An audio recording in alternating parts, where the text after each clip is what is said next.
some questions that you like to ask the candidates, some general questions. I am going to be the moderator tonight, so if I don't like your question, I'll just say, no, that ain't it. So you want to know like what their favorite cartoon character is, we'll allow that, but some of the other ones we'll decide. So make sure your questions stay in the realm of sanity, please, okay? And if you're unsure, just ask someone in the back if they think that's a good question. How's that? But we'll try to make some room for you guys. You know, all jokes aside, we'll try to make some room for you guys so that the candidates can answer your questions. I'm excited to have them here. So as we get kicked off tonight, so everyone, it looks like everyone's got their seats. So I don't know if we started the live yet, but are we there yet, Chris? No? Have we started the live yet? All right. Well, welcome everyone that's in the room and welcome everyone on our Facebook page. If you're watching on any of our social media pages and you have the Zoom link, you can jump on our Zoom and you can actually participate in this. So if you have any questions on the Zoom, we'll actually allow you to do that. We see you in the room as part of our congregation, our gathering tonight. So if you have the Zoom link, if you're on social media and you don't have the Zoom link, you won't be invited in. We want to make sure that we keep it to those that we know tonight on the Zoom. But if you're on one of our social media channels and you want to ask a question, just ask a question in the comments, and our tech team will actually take those questions. If they're good questions or questions we haven't asked yet, we'll throw them up on the back screen for us so that I can see those questions and we can lean into that. I could use a little help making sure that we cover topics tonight. All right? And so I'm very excited about that. Before we kick it off, this is a church. It's not a political forum or a governmental building. So I'm going to open in prayer. Amen? So, Father, I thank you tonight, Lord, for the opportunity to come and be involved in the governmental mountain, in the places of government, Lord, and to have conversations between the church and the government, Father. Not a controlling spirit, but a conversation so that we as believers can be involved in our representation that is representing us, not just as citizens, but as Christians with our values. And so, Father, we thank you that tonight, Lord, that you would let this broadcast go out further, let this forum go out further, Father. Would you direct, guide, and lead, not just myself, not just the people here, but the candidates, Lord, and would your hand be upon them, Father. Lord, above all else, we are sons and daughters of the Most High God. Lord, whether we hold titles or position, we all have to stand before you as nothing more than a son or a daughter. And our titles in this world will mean very little. So, Father, I pray over those tonight as they come that their words are vetted by you, Father, that your hand is upon them, Lord, and that you give them strategies, Lord, to lead well. Lord, that your will be done in this service and in their service to you, Father. I pray in the name of Jesus. Amen. Amen. So come on, you can clap for that. That's okay. Amen. Claps or amens. So I want to invite our candidates up tonight that are going to be joining us to talk to you guys tonight and answer some great questions. And so he's already coming. Would you welcome J.J. Humphrey to the platform? We have Heather Boss coming and Jake Merrick coming. So glad to have you. Take a seat wherever you like. You can sit right here if you want. J.J., great to have you. I'll sit by him. Yeah, you can sit back. Keep them in line. I'm going to give you guys a couple of mics here, and you can we have two. First, before I get into any questions or anything, I just want you to state your name. Can we turn one of the? Yeah, we'll fix it. We'll fix it. Sometimes when we turn them all on at the same time, they get a little feedback. But just state your name, what office you're running for, anything about you. You just give us a little opener. Okay. Yeah, test. Jake Merrick, running for governor, and my beautiful wife, Nicole, here on the front row. Our background is mainly ministry, so this is our comfort zone in churches. This is where we love to be, is in the house of God. And through this journey of pursuing the call, God led us into the world of politics and served in the state senate for a time. and then hosted the Jake Merrick Show, where I talked about politics and what was happening in the state, and that just escalated to a burden to run for this seat. And I think it is a unique time in our nation and our state. So it's an honor to run for this office, and honestly, it's an honor to sit next to these two great individuals who have the same heart and conviction for the most part, I believe, and want to see transformation in Oklahoma as well. So God is doing some good things. Amen. All right, excellent.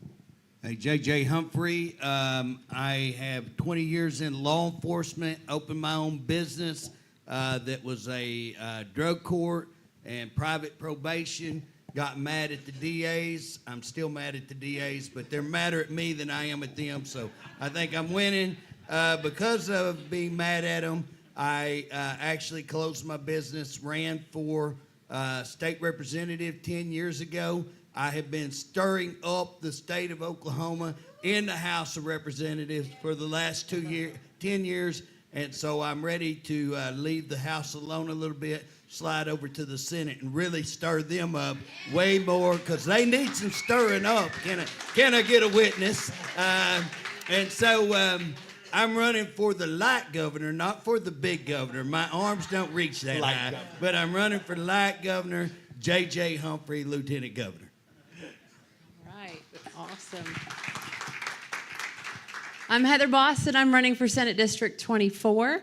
I have been in ministry pretty much my whole life, and a few years ago, I was asked to start worship services at the Capitol, and so we did. We've been doing prayer quarterly at the Capitol, and during that time, I actually met JJ. He would come to the services, and he's the reason that I got into this whole mess to begin with. So him and a couple other legislators said, hey, you should run for the House of Representatives, and I'm pretty sure I called you all crazy right there in that office. If not, I was at least thinking it. I went home and spoke with my husband, and he said, well, if not you, then who? Who's going to do this? This is what we've been praying about every week, that people need to step up and step in. And so I ran for House 2 years ago. Lost that race pretty big, but hey, I didn't give up. God had a bigger plan. I stayed involved in politics, and here I am, running for Senate. Fantastic. Very quickly, Kevin, can you come up here? Kevin, has come to our church for a long time. He came to our church on Sunday nights, even though he's a part of another church. But he is running for office, and I wanted to give him just a second. Just take a couple of minutes, introduce yourself, and tell him about your platform real quick. I know you weren't on the panel, but I want to give you a shout out. Well, I'm honored. This is completely unexpected, and I thank you. Yes, I came here to this church. We were here Sunday nights for about 4 years. Yeah. I got to help baptize my daughter here on one of those nights, and in fact, that night I went in the water myself. And when I came up, and I did it a year later too, but I think it was Pastor, it might have been Crystal. One of them on both occasions said, "I see a crown over your head, and that usually has something to do with civil government." And I was like, okay, yeah, I'm teaching Constitution classes. That's probably confirmation of that. That's great. Yeah, when somebody asked me to run for office back in June at an OK2A meeting, my first response was no, and then I had to repent of a lot of cowardice. And the next day I was asked by another friend at our home church to run for office, and I said, okay, I'll pray about it. And that's one of those things that afternoon when I was praying about it, that's one of the things that God brought back to my mind. He said, I commissioned you. I went, oh, now I get it. And now I get those Constitution classes too. Not that I'm going to stop them, but this was God's preparation. And man, we have so much work to do in this state. It bothers me that we're the reddest state in the union, but we have such blue things coming out of our state government. And my deepest respect to J.J. Humphreys for all the work that he's been doing, stirring up the pot. And now I want to go back. I want to get up in there and start fixing it, getting it back in line with principle. That's why I'm running. Come on. Thank you, Kevin. I appreciate it. So Kevin's running for House District 47. Yes. So let me kick it off with that because of Kevin. Kevin is running for House District 47. I'm just going to put it as plain as possible. He's not going to be able to do anything. He's not going to be able to get anything done as a representative of the people. There's going to be people that elect him, and he is going to have his hands tied the whole time. Let me say what the reason why I'm here, and then I'm going to jump into that. So let me come full circle back into that. But the reason why I decided to do this, if you would have asked me 2 years ago to do a political forum of any kind, I would have said absolutely not. This is a pulpit, not politics. And I would have said the kingdom of God has nothing to do with the kingdom of man. And I have to repent for that, and I repented for that, that I did not fully understand how much the church needs to be involved in the governmental mountains. I was with Lorenzo Swell. And Lorenzo, if you guys don't know who he is, Pastor Lorenzo, he's the one that did Trump's inaugural prayer.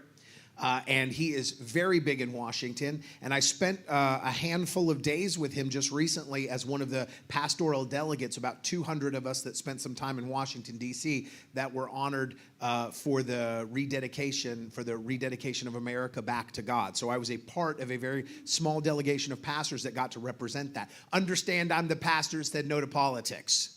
And God now has me in that place. God will raise people up that don't desire positions because they won't use those positions to be corrupted, right? Any man that says, I desire a place of power, don't vote for him, okay? Look for the ones that had to be talked into it.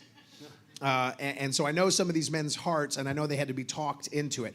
But this is something that Lorenzo said to me that struck me to the core and made me realize that the church has to wake up and do a better job. He said this. We were like, we should pray. He goes, that's great. Let's pray. He goes, but I'm tired of all that prayer and all-night prayer services. And we kind of looked a little shocked at him. And he says, I've done it. I mean, do it by all means. Of course, prayer works. He goes, but here's the problem in the church. He goes, we pray well. He goes, we preach well. We prophesy well. We don't policy well. And the people with wicked agendas are the ones standing in front of the politicians while the church never gets in their face. And we think that those political figures just suddenly know the issues we deal with. They suddenly know what we want, what we expect out of our representative. If the only one willing to talk to the politician are the lobbyists and the people with wicked agendas, no wonder why the church is losing a foothold. He says, we need to let them know what the church expects out of a moral government, that we're going to hold them accountable to the morality, that they represent the constituents of all the nation, including the church. And that shifted my mindset coming home from Washington, D.C., that we need to do a better job at it. And so even with the podcast that we did, most of the time we talked about faith. I didn't talk policy because it was about faith. I've shifted. And so let's start with that. Kevin's going to run for House District 47. By the grace of God, he's going to win it. And he's going to go represent the people. Here's the problem. The people on this stage, you know, you've been in this position. He's not actually going to be able to represent very well. Now, I'm not saying he's not going to be able to do anything, but I don't know if you know this, but Jake and I have discussed this. The idea that your representatives cannot bring a bill to the floor. They cannot push a vote to the floor. If there are bills that represent the constituents they represent, they can't get them to the floor because there are two people who control those votes, one in the House and one in the Senate, that if they don't want that vote brought up, that vote doesn't get brought up. And JJ, I'm going to ask you a slightly different question on that because we had a conversation that's different. But what, as governor, can you do to make sure that we actually have a democracy again? This is an indictment that our representatives can't represent unless, if that leader is corrupt, then that means that every representative in the House and the Senate has to play in a corrupt system in order to get anything done for their constituents. Yeah, you said it, representative. And we have a representative republic that's grounded in a constitution. And so our system is undermined when those representatives cannot represent. And there are efforts underway right now to push for a 3-bill minimum that would require the House to hear 3 bills from every House member and the Senate to hear 3 bills from every senator. And that's a good start, but it doesn't fix the problem. And I was told when I was running for my first Senate seat, we love you, we need good men like you that are moved by principle, not politics, but if you get elected, you won't be able to do much. And so I was like, well, we'll see about that. well, I got in and I found it to be true. And it was because the system was working against me that you're told from the outset, just don't vote against any leadership bills. If a leader is carrying it, especially the pro tem, don't vote against it. And then I found out why. Because if you vote against, if you dare to challenge leadership, then you can be blacklisted. And anything with your name on it cannot advance. And so I found that to be true, that the man at the top, like you said, in the Senate is the pro tem of the Senate. He can instruct the gatekeepers, the chairman of the committees, not to hear a bill from any author. And so I was shut out. I know JJ's experienced same or similar things. And it's one of the reasons I'm running for this office, because I know that the structure of the Senate is dysfunctional. And until it's corrected, me, a principled man going in there, would not be able to do much. I could add one more to the number, and we need more numbers of conservatives in there. But I'm interested in reform today. I'm interested in reform this year, and it needs to happen. And so I'm running for this seat because I want to move things along quicker. So I could not directly influence the structure of the Senate and the House, except through the bully pulpit and bringing attention to it, which I'm eager to do. I'm eager in the State of the State address, when I have the Senate and the House in the same chamber, the pro tem and the Speaker of the House behind me, to be able to say, will you, gentlemen, return the power back to the people?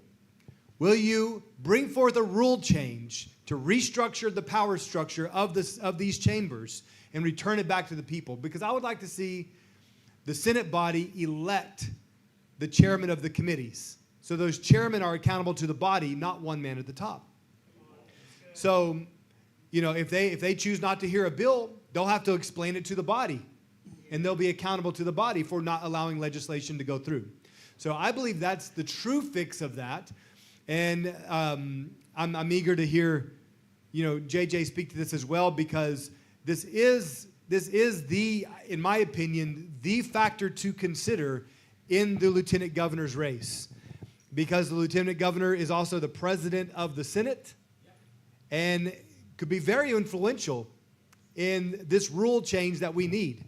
So, and it's going to take a unique individual, I will say, that's going to take the gavel and exercise his authority as president of the Senate. So we need a unique individual. I just hope that we have a unique individual running. I think we have a unique individual. So let me ask this question very quick before we move on. How many in here know what the lieutenant, besides what he just said that moment, how many of you here know what the lieutenant governor is actually supposed to do? There's like the ones that are running. The ones that are spouses of running. Right, almost nobody knows that position. And so this what Jake just said, that the lieutenant governor has the power to undo this. How many of you are just finding out you don't have a representative government? You have two people that are controlling your representation, that you didn't vote for, that are not in your districts. Well, I like to say that we do, as long as they allow us. As long as they allow it. Right. But they have the power to not allow it. So we need to have change. I think we need to have change. I am voting for my district representative. I want their hands untied. So JJ, can you talk into that? And I know we talked a little bit more about all of the problem with how they shut out some of our representatives. So speak into that. Shut out would be one thing, because they do shut us out. They do stop us. I've not been allowed to run a bill for 2 years. This year, you said a while ago that we have a red state and we're blue. I always say we have, a red state with blue regulations. And so we regulate everything. So this year, I could run as many repealers, and I studied repealers, and I played a joke on them to figure out how to learn about repealers. Learned about repealers. You have an unlimited amount of repealers, and so I filed 36 repealers, okay? I had a person call me, and he said, hey, I would like to run this bill for you. And I said, dude, they're going to eat you alive. And he said, no, I can run this. So this is chairman. I want to run your bill. I said, that's cool, but, you need to watch out for yourself and what you're doing. 2 days later, he calls me back, and he says, can I have some grace? And I said, did they eat you up that bad? And he said, oh, son, you ain't getting no bill. You ain't getting a bill run. I said, I tried to tell you that. And then that's what we're experiencing. Now, here's the deal. I have sued the Speaker of the House. I've sued the former Speaker of the House. I have put them all on a grand jury. I put the entire Supreme Court on a grand jury. Now, I understand why they're mad at me. But we got a guy named Jim Shaw that's probably one of the nicest people you ever met, runs great legislation. Guess what? They don't let him have anything. They set him up to fail, make him look bad. They do it intentionally. They do Molly Jenkins. They do Gabe Woolley. I could go down a list. Tom Gann is one of the smartest people you ever want to meet. I mean, just the nicest guy, very professional. Guess what? I'm naming you all the conservatives. If I went over to the Senate side, guess what? Same thing. So this group that tells you we are the conservatives, this group that's out there running right now as the conservative group, is the exact group, whether we're talking about the AG, whether we're talking about the former people who've been up there, they are the group that I'm talking about that has stopped all good legislation, that have went after. And when I say go after, my first year up there, there was 18 of us that they just got really mad. They named us the Patriot Group. We were stopping a lot of their legislation because they were just going crazy with taxing stuff. So we were stopping that. They ended up using dark money to take 14 of those people of the most conservative group that I've ever been around, my good friends, and they took them out. I'm sitting by a guy, if you want one of the best things, wondering why that I'm with him all the time and we agree on so much, they took him out. They used dark money to take him out because they could not control him. Anybody that they can't control. And guys, listen, the First Amendment, we all know the freedom of speech, the freedom of press. You know, we know all those. Freedom of religion, we're sitting in the house of the Lord, freedom of religion, all those good. We forget that we have the right to petition, the right to assemble, the right to associate, and the right to redress grievances, okay? Now, what that means is that we, the people, they've forgotten they answer to us, not we answer to them. The grand jury petition is how we do that. I have filed one of those. They have filed a $50,000 sanction. Well, they filed 46, and I did a cartoon on them. So they amended it and made it 50. So I said, well, I'll call you 50 and do another cartoon. And that's where we get what the Humphrey is going on. So anyways, guys, they are filing in to kill the grand jury. The politicians and judges are saying, you cannot do this to us. You cannot do a grand jury. Guys, the First Amendment is the people's authority to do exactly that. It's the people's authority to hold the government accountable. So while I'm running for lieutenant governor, I want you to know that it's not going to be one guy, governor. I think electing a great governor, electing senators, electing lieutenant governor is important. But I'm telling you, this race is about you. And this race is about we, the people. Who do you want? Who are you going to elect? And what are we going to do? And I just want to challenge you, no matter what the outcome of this election, it's time we, the people, take Oklahoma back.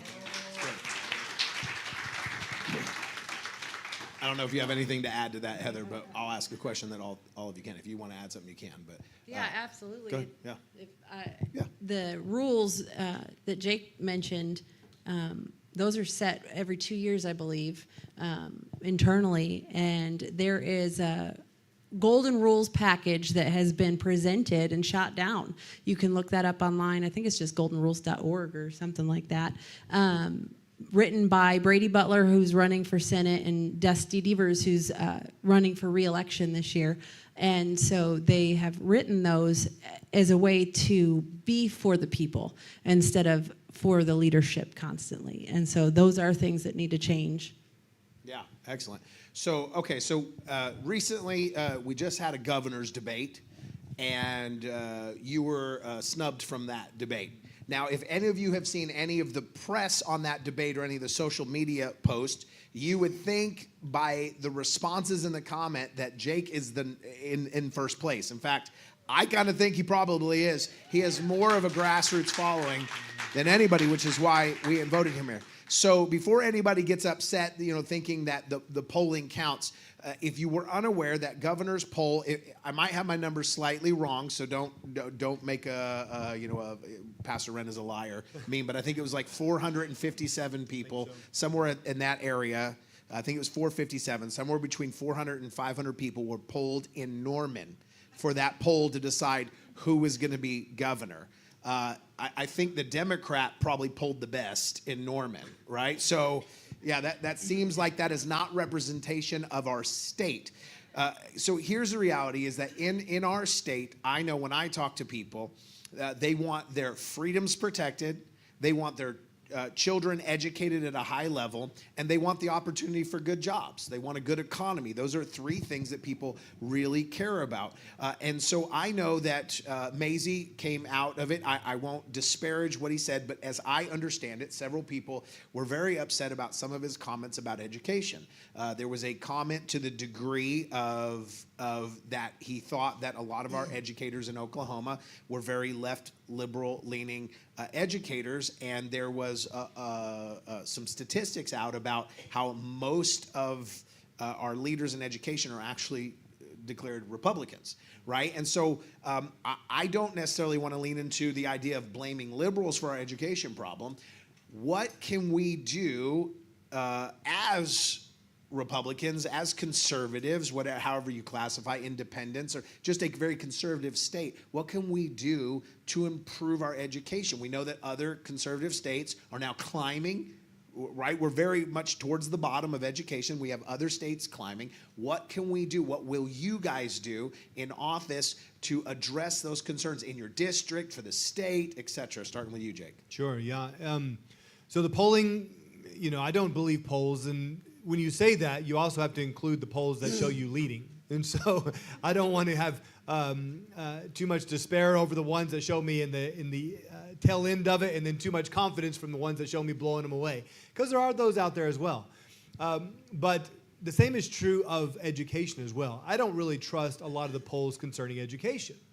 Every state does education a little bit different, and so you can't really compare apples to apples when you look at state to state. So speaking about how some of these states have risen from dead last up to 16, right, Alabama and some of the other states. The comparison is always Mississippi. They call it the Mississippi Miracle, and maybe they've improved, but it's interesting because there's a lot of people speaking out from Mississippi saying, dare I contest that, that they say that it actually has not improved to the degree that is usually publicized. So I'm not interested in comparing Oklahoma to any other state. I want to set the model. I want to set the precedent.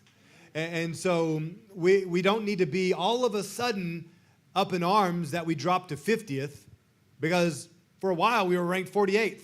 Are we now concerned because we fell to 50th from 48th? Why aren't we number one? That's the mentality we need to be thinking about. I'm not trying to reach 20th. I'm trying to lead the nation. And so let's rise to number one. What will that take? It's going to take a radically different model than what we currently have. And you're not going to get there by looking at other states and trying to do it the way they're doing it. We have to say, Oklahoma is brilliant. We have the talent, we have the skill, we have the anointing, dare I say anointing, to do things differently and lead the nation. So I think some massive restructuring is needed, like considering our superintendents. Could we move from over 500 superintendents to 77, one per county? A county model. There's other states that do that successfully. And actually, there's a group that I'm talking with that is a small group of professionals that have been meeting consistently for a few years now, studying Oklahoma education. Their conclusion is they would like to see a regional model for superintendents, even fewer than I'm suggesting. So is that to save us money? Is that to make it more? It's what I call administrative bloat. We have a massive amount of our funding going straight to the top to administration, while our teachers, the ones in the trenches, are struggling. That seems upside down. So what if we reduce the amount of money going to the top and direct that to the classroom? Immediate raise for the teachers. I've been saying that we need to hire high quality teachers.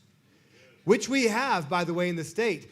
It's not that we have a teacher shortage. The good teachers are just refusing to go to the chaotic classrooms that we're offering them. Huh? Some of the good teachers, yes. So we want to get those good teachers in the classroom. We want to get them in there. So let's hire high-quality teachers, pay them great wages, and then here's the kicker, trust them to do their job. The thing that they're called and equipped to do, we need to let them do that. And we need to move away from standardized testing to local assessments. We need to stop teaching to the test and teaching kids. So let them assess. A teacher should be able to assess if a child can read, and then the teacher could decide if that child is ready to move on. Not some standardized test that is massively flawed. So these are some basic ideas that I think we could do to restructure the way we pay our teachers, the way we organize our classrooms, and the way we pour into our kids. So I've got more ideas, but I'll leave it there for now. You know, what I find interesting, before you respond to that, what I find interesting is that, you know, I looked at a list some years ago, and I think on the top 10 billionaires, 8 out of the top 10 billionaires all went to Montessori schools. So they had a different model of education. If you don't know Montessori, they have a different model of education. They taught them how to learn, not memorizing facts and dates and that kind of thing. So I think that restructure really is what we need to look at. Is like, what's actually going to enable our kids to actually have a future, right? Yeah. I'll just add 2 more points. Sure. The parents have to be prioritized. You know, so we have a massive problem in families. So families are breaking apart. We've got to prioritize the nuclear family. But parental authority must be protected. That's a God-given right that must be protected. And one of the ways we can do that is by moving the school board elections to November. Right now, they're tucked away into the spring, where we have low voter turnout, and it's hard to get good conservatives in there.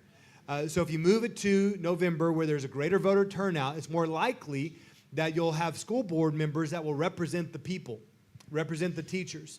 And I believe if we have good conservative school board members, they then can direct superintendents as to what will happen in the school, rather than allowing the superintendents to direct them, the elected officials, what should happen. And so that important point. The next one I want to say is bringing back those VOTech and career tech skills inside of high schools and junior highs, right? Yeah. So a greater investment there. So when they graduate, it's not immediate college, not everybody. In fact, we're finding out more and more. I love Charlie Kirk's message about challenging this idea that everybody must go to college. But how about they graduate with real skills that could be put to work? And we could have that outside of high school. So I want that greater investment in the career tech and VOTech in our public schools. That's good. JJ? First thing on polling, we kind of left that talking about education. Go back to polling. My opponent has a poll out, or somebody made a poll. He's like 42, and I was 7, but they forgot to say that was taken at his family reunion, and I still got 7. Okay, I still got 7 at his family reunion. Just saying, okay. But anyways, back to the education issue. I just had to throw that in there. Back to the education issue. You guys really want him elected, right? Because you want to hear from him on the news. Hey, C-SPAN would be so much better with JJ Hey, Humphrey. listen, me and CNN, the Communist News Network, we get along, okay?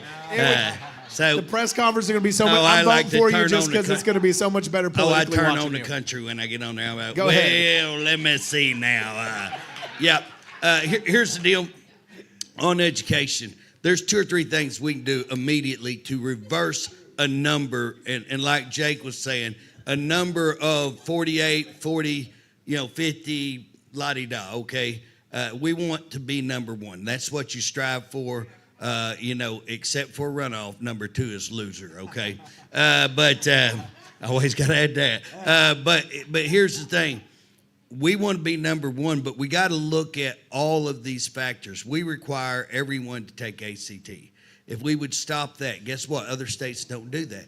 That's one of the reasons that we are that low, is because nobody else requires every student to do that. Next, we're talking about consolidation. So are you suggesting that the lowness is false because a lot of those other states aren't are testing their Yeah. low students. Well, you got to have apples to apples. We got to, if we're going to score on everybody, we need to make sure we're all on the same level. That's And it. That's very good. Again, we're not, and so pretending that those testing are equal, they're not equal. And so the other thing is, we have 2 schools in this state that we know if we pulled off Tulsa, we drop to 25. If we add Oklahoma City, we drop to 15. Okay? We could be 15 by just taking 2 schools off of our list. Now, that's very, very important, because what have we done? We've known that for 4 years. What have we done to change that? If we know those 2 schools, Which 2 schools are they? that's Tulsa and Oklahoma City.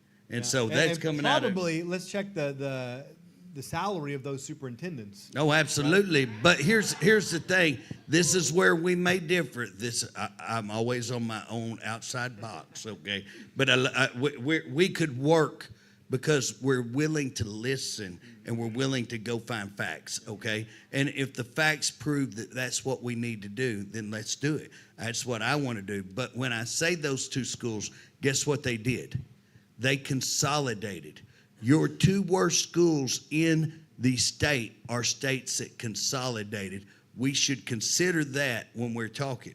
We do have an upside down pyramid. We absolutely have an upside down pyramid, and that's in every state agency that we have. If you walk out the back of the building at the Capitol, this is where I would start. Go into that building, and it's like, what are y'all doing? I mean, what's your job? Liaison to the Oklahoma City jail or something. It's like, do we really need an education liaison to the jail? You know, you go to the next office, we're here to study well, I may not say. Sometimes I'm a little off color. The sex habits of the South American swamp rabbit's what I was going to say. But you know, do we really need anybody to do that as well? I mean, it's crazy when you go into these offices, what we have massive amounts of people over there doing. So one, we got to turn that upside down, right side up, because what happens when you have that, it's dysfunctional. You can't get information. So you got a reading specialist out there who I know because I'm married to her, and she does this, all these testing, and guess what? She has to turn it over state, but she can't do what she's supposed to till the state gets her the numbers back. She's sitting there waiting, and they're threatening her because she ain't done this yet. And she's like, hey, y'all ain't gave me the numbers yet. So again, that's the problem. It's dysfunctional. We've got them scoring everything in large numbers. Just craziness that we can fix it. It is upside down. So there's some things right there that we can do immediately that would take care of this. We sold a bunch of land. So we sold a bunch of land called the school land. Okay? When we sold that, there was $2.5 billion in that account. Now, we still own land and we still own minerals. So we got money coming into that pot of $2.5 billion. So it's growing. We also get the interest. You can't spend the trust, but guess what? You can spend the interest. Now, that makes roughly $400 million, $500 million, whatever it is right now. We could take some of that money. We can put it over here for 4 years. We take a 25%. We stick it over here for 3 or 4 years. Guess what? In 3 or 4 years, we can pay teachers great salaries, no new taxes, no new anything for what that money's attended. What are they doing? I turned them in because the investor was investing with his own club. Guess what? Hadn't heard nothing on that. You know what I'm saying? So we need to look at this money, what's being done with it. Is it being legal? Where's it being spent? Because this should be checked into big time, and we've asked to be checked into, and the AG ignored me. So here's the thing. We have the means to do money. We have too much in our state. I do want to leave you with this. The consolidation, I think, is an issue because when you get too big, we lose accountability. That's what's happened, so we got to be smart about this. I also want to tell you this. Come down to my area, guess what? we don't have a problem with schools. If I come up here, my kid probably would go to private school. So I want you to have the choice where your kid goes.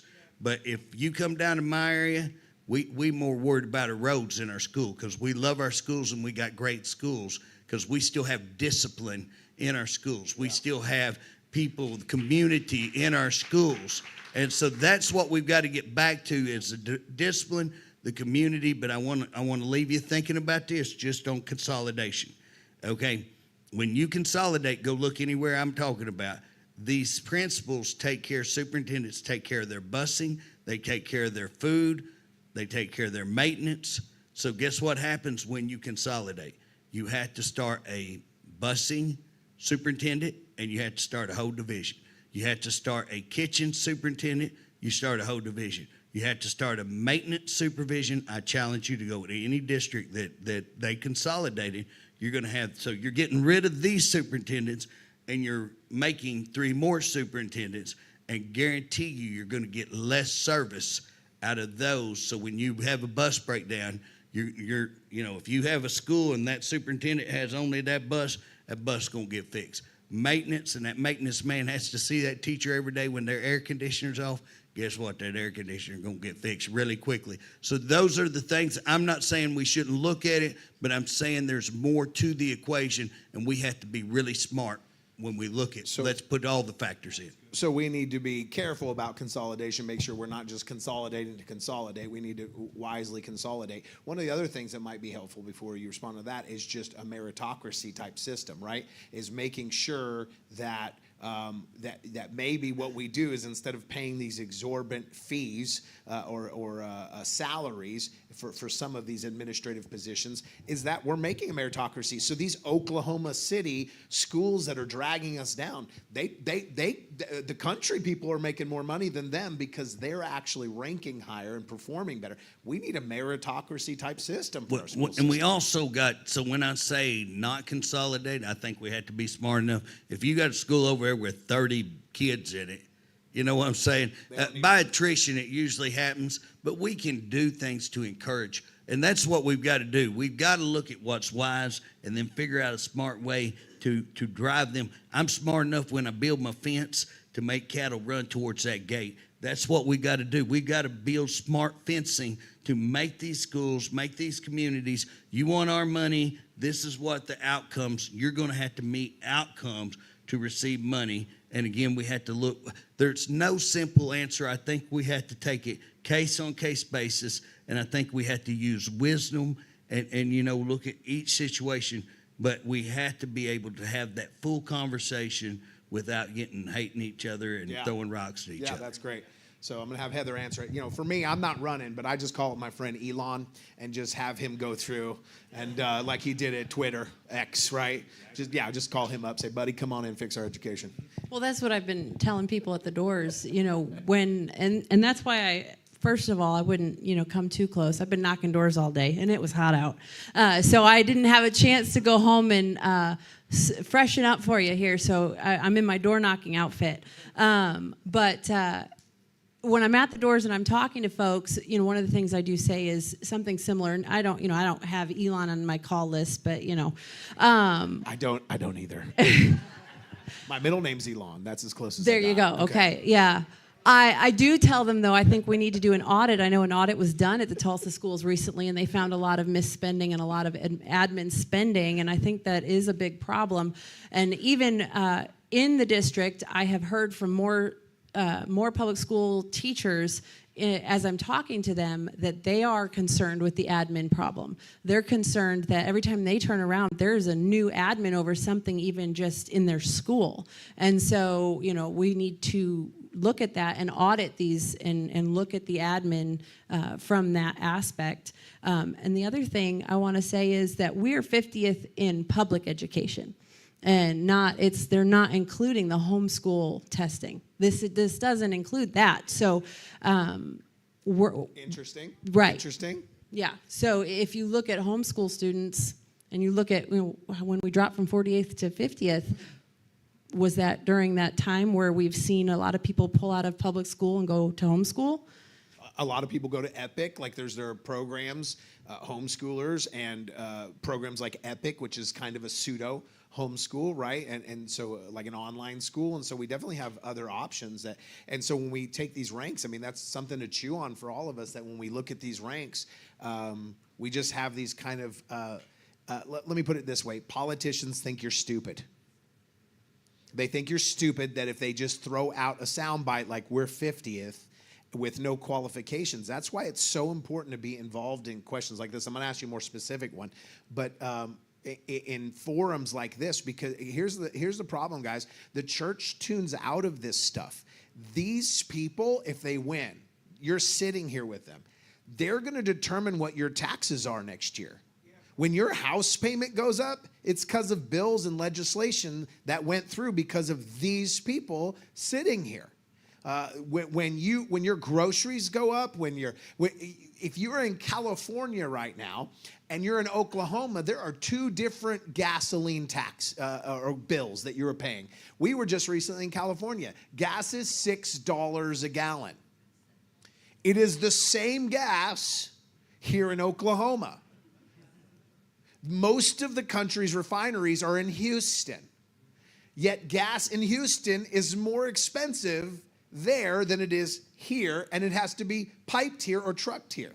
Like that, there is a big difference. Why is ours cheaper? That has to do with the political system behind it. It has to do with the taxes on gas. You know, you pay taxes on gas, right?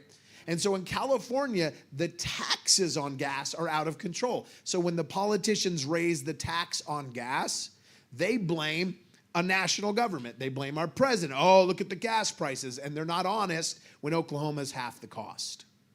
And so something is wrong.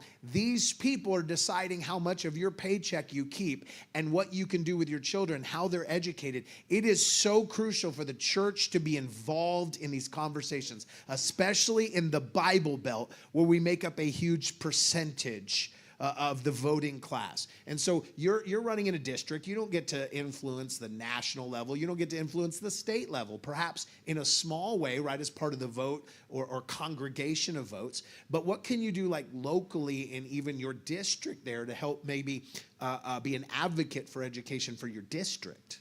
Have you thought about that about how you can represent that? Are you doing anything? Are you talking to the teachers? Are you talking to a lot of that, even inside your own district, to help your district be an example to the state? Yeah, absolutely. Like what I mentioned, you know, one of the teachers that I spoke with at the doors, he was at a junior high, and that was where I was hearing that there's more admin. So there are some teachers that I've been talking to as I've been going out and knocking and speaking with folks, and one of the things that I'm running on is that I'm going to be a voice for the people. And so when they're telling me these things, I want to be able to advocate for them. But like JJ mentioned earlier, when you go in and you are not a bought vote, when you aren't taking PAC money, lobbyist money, when you cannot be controlled and manipulated, you're going to be silenced unless we can bring some reform, like you were talking about earlier. But my goal is to go in and, yes, be the voice. So as people tell me what their concerns are, we can look at that and try to make those changes once I'm in there, yeah. Yeah, as far as consolidation goes, I think, you know, just thinking out loud as we're talking about this, because I think it's good to have open dialogue. Sometimes you throw out a great idea and then you go, that's not a great idea. But, and I'm okay with that. And our politicians need to be okay with disagreeing and talking through that and saying, hey, let's sharpen each other and disagree here for a minute because we might come to a better solution. So as I'm listening to that, I'm thinking, how great would it be for our representatives of those districts to have a winner-take-all mentality of, hey, they're uncuffing me to be able to help my district in education, job creation, those different areas. And if I create a model where I'm improving the admin situation or improving the structure of my school district, that as you see that education in that district rise, that representative's making an impact, that the whole state can look at that district and say, okay, what are you doing to advocate, you know, releasing and giving our representatives more authority in their areas to actually influence change. So they might not be able to bring bills to the floor, but they can advocate for educational change in their districts. Like, what would that look like if they could actually test out their theory before it becomes a bill. Like, hey, Heather has transformed the way the school system is working there. It's more efficient. She's been able to go in there and streamline things. Maybe not the power to hire, fire, that sort of thing, but something where she can get in there and actually affect change where everything doesn't have to be a state level. So thinking out loud, that's stuff that I think could be a positive impact. So I'm going to talk to you about my district a little bit, but I'm going to go real quick on several things. So here's the deal. If you have a revenue stream, you cut the revenue stream, guess what? You either do away with services or you create a new revenue stream. Pretty simple. I mean, that's basic, okay? So where would we get a new revenue stream? So let me just talk about my district a little bit. We have gravel like you wouldn't believe. It's called aggregate. We have sand, okay? So sand that is some of the best sand in the United States to use to make chips with. So we have all this. Other counties have granite, all kinds of stuff, okay? But the gravel that we have in our district, guess what? It's going to Texas. So Texas is taking our resources. They're tearing up our roads to get them there. They're using our railway, and we're sending all this down to Texas, about 85% of it. And guess how much tax we're getting? Zero. Because when I run that bill, guess what? State chamber comes over. Now, if it's good for the speaker, we can get it out of the House. That's why I was able to get it out of the House 3 times, because he's got that area with sand. But then they just make a deal. This is how it works. They just go over to the Senate and say, well, it helps him get this out of here, but we'll kill it over there. And then they trade off because they'll need bills killed over there. So that's how the thing works. So we never get that bill passed. Now, I want y'all to think about that. I had on roads 10 cents per ton. We would have had massive roads all over our whole state paid for, guess what, by another state. 85% of it paid for another state. Are we not stupid for letting state chamber? Now, guess what? The timber company is big in our area. I know y'all don't have a whole lot of timber, but every county has stuff like this. We can study this stuff. I've studied it, and we can do this statewide. We have timber. We had a place called Warehouser. They had about 1.5 million acres. They sold it to outside companies, all Texas. We built roads all through that. If we would open those roads, we would have a great, great tourism attraction. Could bring money to our area, easy peasy, and we built them, so they should be ours. Okay, they turned around and gave them a wasteland tax. So when I'm sitting over here paying full price tax, these people who have commercial timber, who's leasing their land out, not paying tax on the lease to lease it for hunting for $5 an acre, are paying 38 cents an acre on tax, while they're leasing it for $5, growing, massive $1 million corporate money on the timber, tearing our roads up, getting it out, and guess what? We don't pay a tax on the board foot. So they're paying no tax. So all of our resources are going out. Guess what? That's 1.5 million acres. If we just got $1 tax on that, that's a lot of money, and that goes entirely to our schools. Our almost 80% of it goes to school. Water, we're not getting anything on water, okay? So again, if we just got a small percentage, so why are all these corporates not paying one dime tax? Because they have state chamber, they all have a PAC, that PAC pays in, they all have their corporations, and they have a PAC, and guess what? They buy off the entire legislator. That's how it works. So if you want to talk about local, if you want to talk about broadband that affects all of Oklahoma, affects my region really, because right there in rural, guess what? We dropped $1.3 billion into a very political board of a group of people who, guess what they do? They build broadband. We drop $1.3 billion into that political board. Guess who gets all the money? 61% goes to guess who? Them. Now, guys, I keep a filing cabinet called Sketchy Stuff back at my office. That's some sketchy stuff, okay? That's sketchy. That ain't no good, okay? You big red flag. Scooby-Doo, we call that a clue, and Scooby-Doo would say rut-row, okay? Rut-row, Shaggy. So, guys, there is so much as a state. It's called waste, fraud, abuse. We talked about it just a second ago. And again, when you were talking about y'all's size administration up here, guess what? When I say we got to think about consolidation, I'm open. That's where I would say, okay, now we need to look at that. Up there at that Capitol, we need to look at it. So I don't want to come across that I'm not for consolidation. I'm for using wisdom and going in there and doing an assessment of every situation and making it right. And I'm for mastering skills. We have started testing, and we have computer systems now that, you know what, I'm not the greatest in math. I'm okay. I can add a little bit, okay? And they don't think I can read. I can read, okay? So here's the deal. But I'm really good in history. So if we had a computer system that would help me in math or school, you know what I'm saying? I may need to tutor in math, but I may need to go to college level in history. And why are we holding kids back? So again, we need to be able to identify them and let them excel in areas like what you were talking about, technology a while ago. You know, I mean, I got one kid, he loves to build stuff. He's a what do you call that, salutatorian? Yeah. He's second in his high school. He was second in his high school, scores great, college stuff. He likes to carpenter. That's what he likes to do. Guess what? Makes really good money. And he quit that to go to join the 82nd Airborne. They just recruited him for the Rangers, so. I was also salutatorian, and then I went to be a carpenter when I graduated from high school. So that's how I started, but I went back to college. I was not on the honor. I was on the dishonor group. So thank you, J.J. Musk.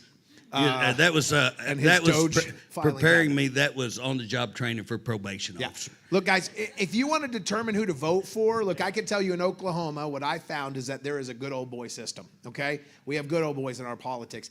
And if you want to know who to vote for, simply go up to the most good old boy you can find in our political system that you've identified and ask them who that you should definitely not vote for. Then vote for that one.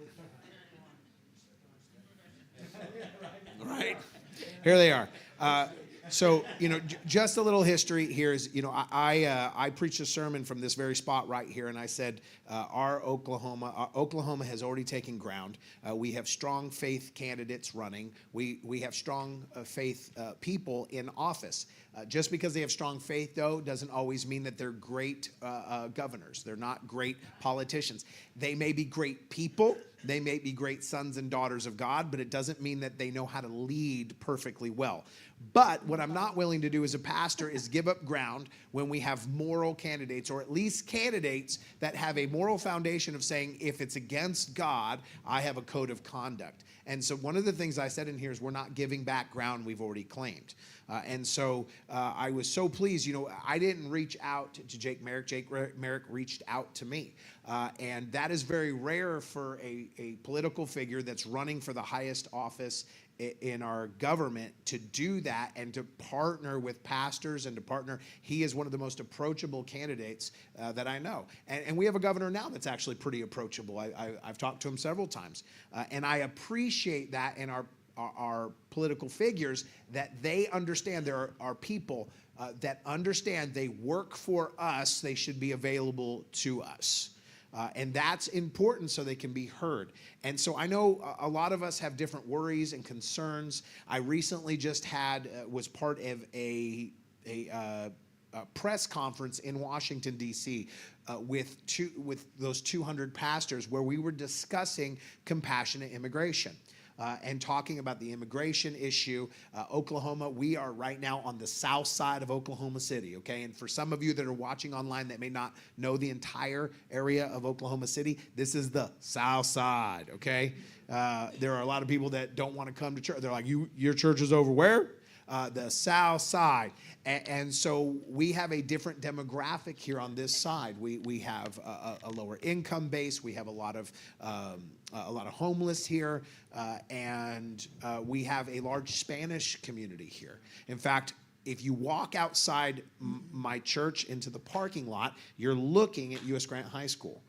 If you saw any of the news coverage of the different protests where the students were walking out of school, I literally stood in my parking lot, took pictures, and videoed our students across the street protesting ICE and immigration. And they have been fed a narrative by the media. I love that Trump has talked about actually renaming them to the national immigration, right? So that when they talk about them, they have to say nice. Yeah, so that would be fantastic. But I have an immigrant wife, and she was brought over here when she was 8 years old, and she had no choice in this. She loves America. She's only really known America. She only has these very vague memories of Mexico, and we have systems in place. Let me just kind of get this out, suss this out. We talk about this once again. Please stop buying into the sound bites. We are supposed to be the church, and we are supposed to be the holders of truth. Do you know why every communist and Marxist governmental system that takes over, the first thing they do is go after first guns, then religion? Does that sound familiar? Guns and religion? Okay.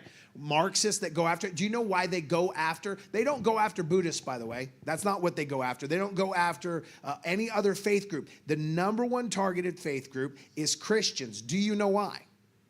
It's because out of every studied socioeconomic class of people, Christians on every psychological test have been proven the least likely to be brainwashed. We're already washed by the blood.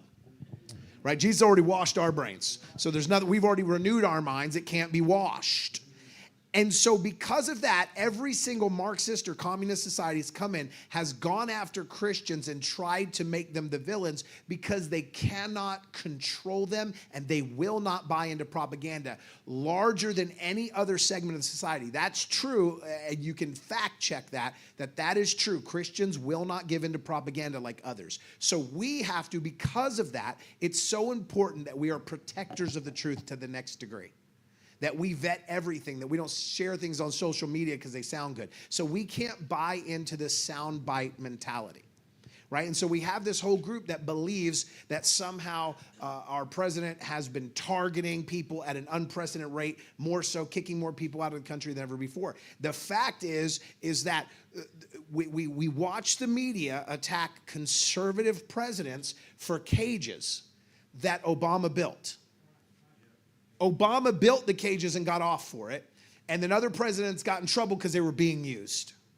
He built them and used them, and he literally kicked more people out of the country than our current administration has. That's a fact. And so it's so important that we are arbiters of truth.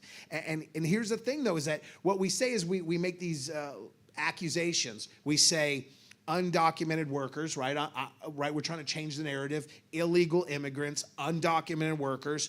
And we're trying to rally around these two sound bites that aren't holders of truth. So here's some truth. Yes, there are illegal immigrants, people that came over here illegally. Let's call it that. There are also undocumented workers, people who are working and earning an honest living under the table, right? So they're hardworking.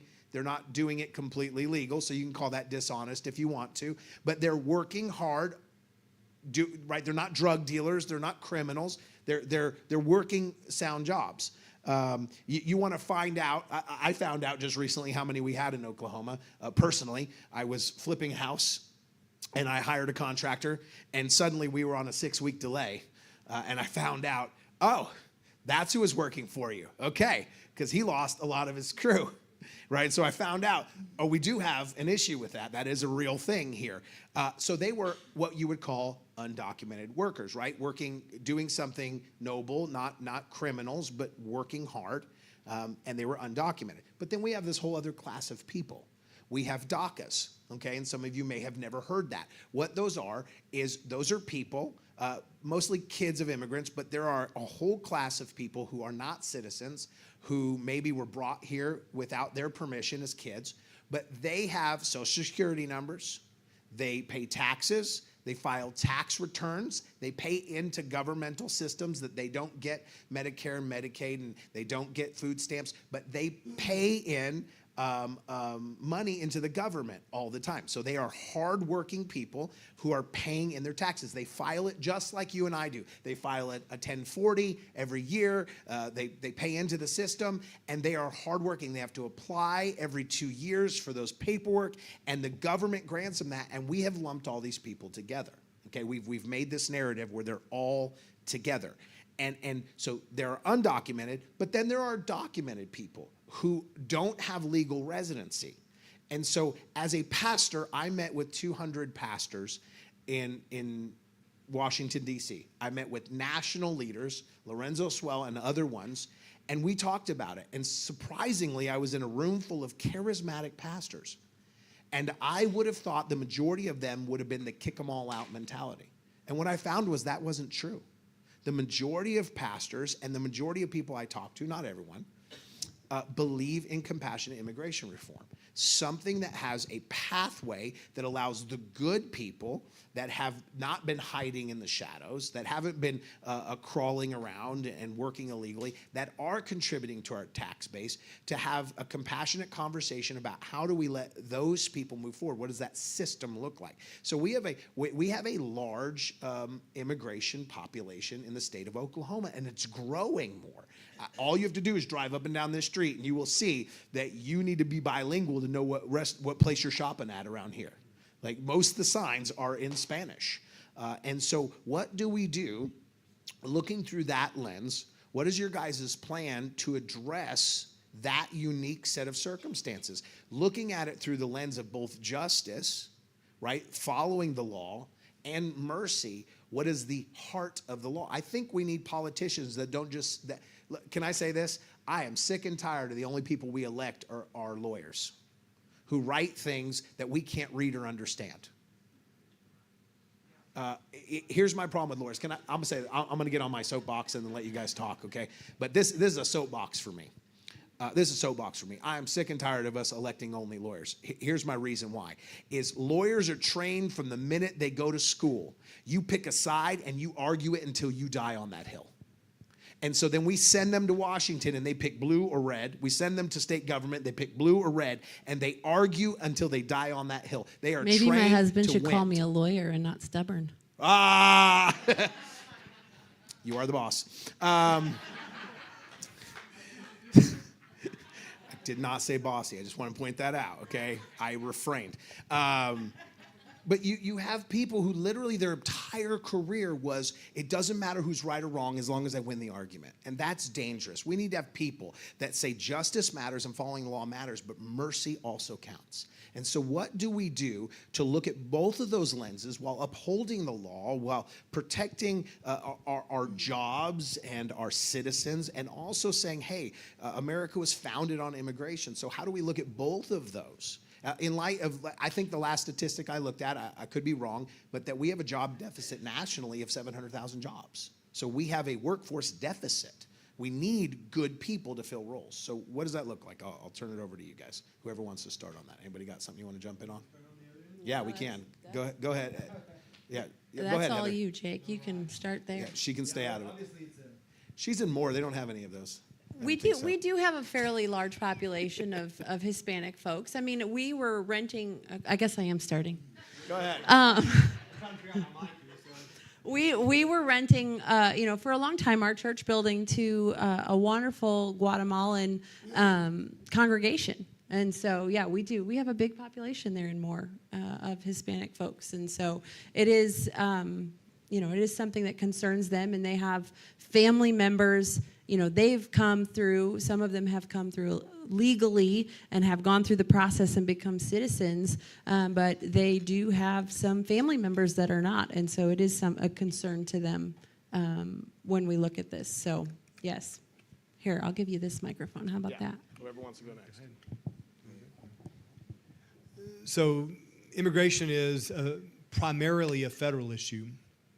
And obviously I'm a strong 10th Amendment advocate, the state's rights advocate. And so I want to look at the ways that a state can lead and not just defer to or wait on the federal government. Yes. So we have, the supremacy clause, and so there are certain things that are the enumerated powers that are granted to the federal government, everything that's not granted to the federal government are reserved to the states and the people. And so the state should be supreme, but there are those enumerated powers that the Founding Fathers did give to the federal government and said, this is what we believe the federal government, the United States as a nation, should take care of. And one of those is immigration. And so true immigration reform will happen at the federal level. And I think that's what we have to continue to advocate for is federal immigration reform, which has been talked about for years, but nothing, I don't think, substantially has been done. So there is that conversation. Let me nuance this a bit Sure. to help you here. Let me nuance this a bit. If I'm voting for you as my governor, I expect you to be my representation to the federal government. I expect I have senators, I have congressmen, and you. You are the leader of our state, the president of our state. I'm making sure that you are the president of my state talking to the president of the United States. And so you, as one of 50, have a voice and an influence. I have watched numerous news moments where our governor is seated directly to Donald Trump, the president of the United States. And so you have the ear of the president. You have a voice there. You may not have power to enact legislation and change that. You're right? We know the enumerated to the states, but you as a voice to him, what does that look like to advocate for the people of Oklahoma and our value system? What is it you're saying to him? What is it you're putting pressure on the federal government for in those areas that you don't have the power to do that, but you have the ear and the mouth to do that? Yeah, no, I think that's definitely one aspect of this role of governor is that influence at the federal level. Yes. The ones that carry the weight, the burden of that, the bulk of that responsibility are the federal representatives that we send and the federal senators that we send to sit in the Congress and to advocate for us up there. I would definitely want to be a voice. And I would happily do that. I understand, though, too, the primary role of governor is the chief executor of our laws here. And so how then considering our laws in the state, how do I execute those as the chief executive of those laws, while at the same time, advocating for better laws at the federal level. And working with our federal counterparts, the 5 representatives and the 2 senators that we sent up there on our behalf. Considering that this federal law, the federal immigration laws, come down to Oklahoma, and then we have to weigh, okay, do these laws violate constitutional rights of the people of Oklahoma? That's my first consideration, is our rights being violated, because where a constitutional right is violated, it's null and void. And so we have to have representatives, governors, elected officials that understand that and are willing to say, okay, this is a violation of their basic right, and I'm going to step in and protect the people. Yeah, here's a good example of something that the governor of Texas recently basically said, I don't want to put words in his mouth, but basically said, like, we don't want you here anymore, get out. And a lot of those DACA people that apply every year for their driver's license and their work permits and all that suddenly are worried that they're not going to be allowed to continue to work. They hold positions. Companies need them. Companies hired them legally. They're legally paying them. And now there are a lot of companies in Texas that suddenly might have a massive shortage of employees. Yeah. Companies that are no longer going to function in industries that are very minority-driven industries. And so they're concerned. I've heard from people when I'm down in Texas, that particular thing. They're very concerned that suddenly the governor of Texas is not going to renew their driver's licenses and not renew their permits. So there is stuff that the governor has his hand in implementing federal law. And so what does that position look like for you, through your lens as governor? What does that look like for you? Are you going to, which direction are you going to go in that? Yeah. So the big concern, I think, nationwide is how are we as a nation and as a state becoming a magnet for illegals to cross illegally. And so conversations around the implementation of E-Verify, which I've not been a proponent of E-Verify would require that small businesses or businesses of any kind would check the immigration status and confirm that they're here legally before they hire. And if so, they're required to do that. I don't like the red tape and the heavy-handedness of that, and I don't like the federal database of that. So I push against the E-Verify mandate. I think it's good as a tool, but I don't like it as a mandate. But that's one example. The argument behind that is we need that to deal with the magnet, the attraction of illegals coming across the border. Yeah. So what are those things in the state that are attracting illegals? And I think it makes sense to remove that, or to do as much as we can to. As an example here is in public schools, and it kind of connects with the DACA issue, is there's a big concern with taxpayers paying for the children of the illegal immigrants in our public schools. And I share. Yeah, that's fair. Yeah. I mean, it's a fair argument to go, I'm spending money on this versus what about the good people who are trying to work hard? Like, it's so nuanced. I understand that. It is so nuanced. So there's so many facets to it, but we're looking at the heart of the matter. Yeah. Continue. So, and speaking of heart, because this is a point that I love this conversation, which we need to have more of this conversation, because as a Christian, as a pastor, my heart, I tend to lead with my heart. But I've said this before, is I've said this before, it's been a while since I said it. It's not the responsibility of the law to love you. It's the responsibility of the law and of government to ensure free men stay free, to protect freedom. And there is that nuance that I think we are supposed to see in a jury of our peers with the judicial system, of consideration of where there is a death of an individual. You weigh all the circumstances. Okay, was there motive? Was there premeditation? Were there other factors influencing this person? And all these come into consideration. And so there is the element of mercy that's applied in the courtroom. But when it comes to law, we want law to be as black and white as possible. So it's clear. It can be applied to any courtroom. No, this is what the law clearly says. Is the speed limit 65 or is it 65? So when you write me a ticket, it's like we need a base, we need a standard. Now, if the speed limit is 65, I usually drive 70. I'm leaning on that mercy, that maybe they're not going to stop me if I'm going 5 over, right? But if he stops me, he could justify giving me a ticket for 5 over, because the law is 65. Depending on your illegal attitude. Yeah, exactly. So what does that look like? So let's say, what does that look like in practicality? Does that look like you have somebody over here that maybe they're DACA, right? We have compassion, says, look, you weren't brought over. You didn't make the decision to come over here. You don't need any malice. Yeah. And so we look at them and say, hey, you're actually contributing. You're paying taxes. You're hardworking. But maybe you don't qualify for any government programs. Right, you're not a citizen here. You did not come over. You don't qualify. Does it look like rejecting them, saying, "Hey, you cannot. You can stay, but you can't be a burden on our taxpayers," or no, you have to go? Like, how do we walk that out? Or are those good things to talk about? Yeah. I think those are good conversations. They are. They're very good. And he's chomping. Yeah, you want to jump in? Jump in. Go for it. You got a mic. Here's the deal. What y'all are talking about, we don't have sanctuary cities. What we have is sanctuary services. Okay. So what you're talking about is what he was saying a while ago. When we're looking at a school, ask the education department a simple question. Now, this comes down to this simple. If me and him share a fence, and our fence gets tore down, and his cattle get over on me, and I can't get him to take his cattle back, he won't come get his cattle back, I either got to decide to send his cattle back, get them up, fix the fence, and stop that, okay?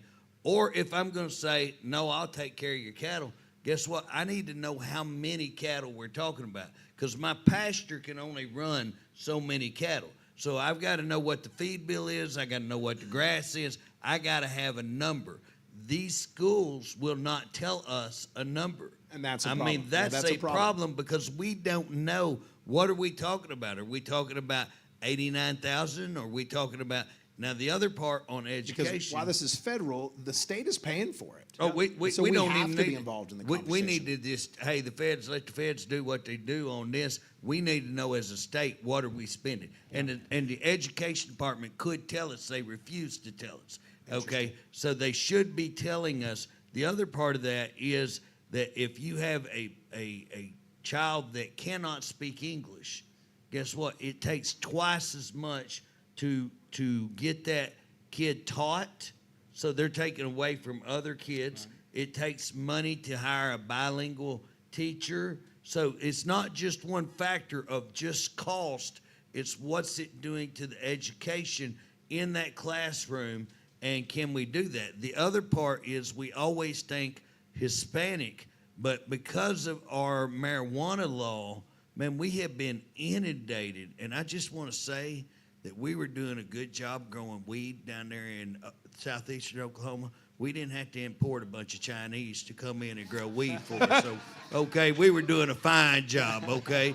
But the problem is, it's not just Hispanics.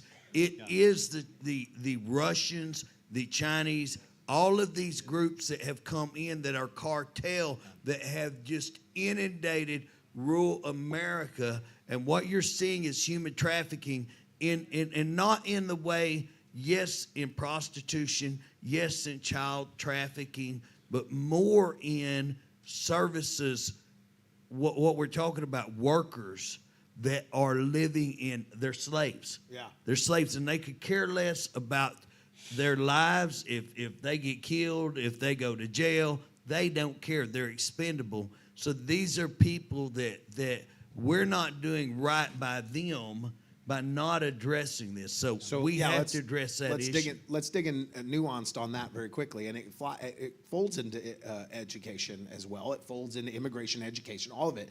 We're kind of creating a full circle. But just for some of you guys real quick, if you need a translation, because I know he was giving you rural America, we're on the south side. So if a neighbor's fence fell down and their pit bulls got in your yard, there it is. Okay, now they understand. They didn't understand. Exactly. I'm down with that analogy. Came in their yard. Absolutely, you know. And impregnated your pit bull, then When whose in pit bulls are they? Hey, That's when in Rome, you know, and when in the South Side, you gotta get it. But Now the everyone's other with it. part of that service though is we don't talk about, you know, the hospitalization. You want to see big money.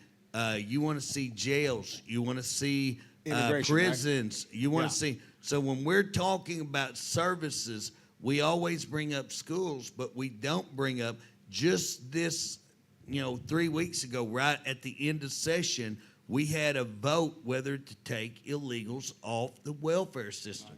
That ought to be an easy vote for the Republican Party. And guess what? 34-14 voted not to bring it to a vote. They're playing gobbledygook. Well, we didn't vote on that. No, you voted not to vote on it. It's the same difference. Can I get a witness? It's the same thing. And I don't believe we should be giving that welfare to illegals. So let's go back to the education for a second on that, because here's where it becomes like beyond talking points. So let's say the decision is then we go, you know what, we shouldn't be educating, we shouldn't be paying taxpayer money to educate the illegals that are here. Well, then the question is, are we sending them home? If we keep them here, this is just fact. It has nothing to do with compassion, right? Because the law needs to be blind. Here's where we create a problem. If we say we will not educate them, yet they remain, those uneducated illegals statistically are going to turn to crime. And so we're actually creating crime But by that's doing why that. we got a green card system. Right. So what do we do to prevent that without just the whole, we shut it all down, right? Because we do the, I'm mad and I'm going to shut it all down. Then we create a crime problem, right? We already, I'm a pastor. I don't like seeing that there are more marijuana shops than churches in Oklahoma now. I think we have a serious problem when it comes to that. I think we're creating crime. So the question is, how do we mitigate some of that? Because we don't talk nuance about this stuff. Okay, hold on. We don't want to just say no to educating them. Then we have a crime problem. We need to solve all this correctly so we don't create a worse situation and kick that down the can to the next administration 8 years from now that's dealing with a crime inflation, right? Well, I would keep them in two categories. I would say that you're either here legally or you're not. And so, I mean, because it simplifies things. So whether you have documentation, if you're documented, you should be legal, right? You have the right documentation. Well, I'm saying those that are actually have done everything legally they can. The government has not given them citizenship yet, but they've started that process. But they're paying taxes. They're paying all the same taxes Right. we are. Well, School taxes, everything. I don't lean on that argument too much with the taxation because There's if you use 500,000 of those, by right. the way. So if a guy robs a bank and he gets away with it, and he's discovered 5 years later, 10 years later, but he's like, hey, but no, I paid taxes on all that.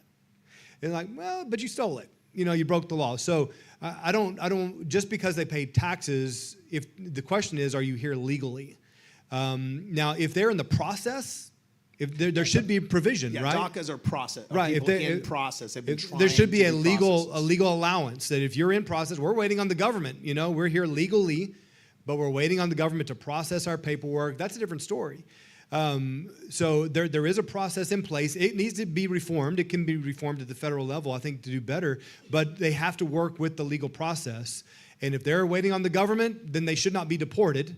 In the same way, there's a lot of businesses that are actually waiting on the fire marshal to come give them approval. But because of the massive delays, they're actually having to shut down their business. And so we're finding this dysfunction in our government in other areas, the slow to respond.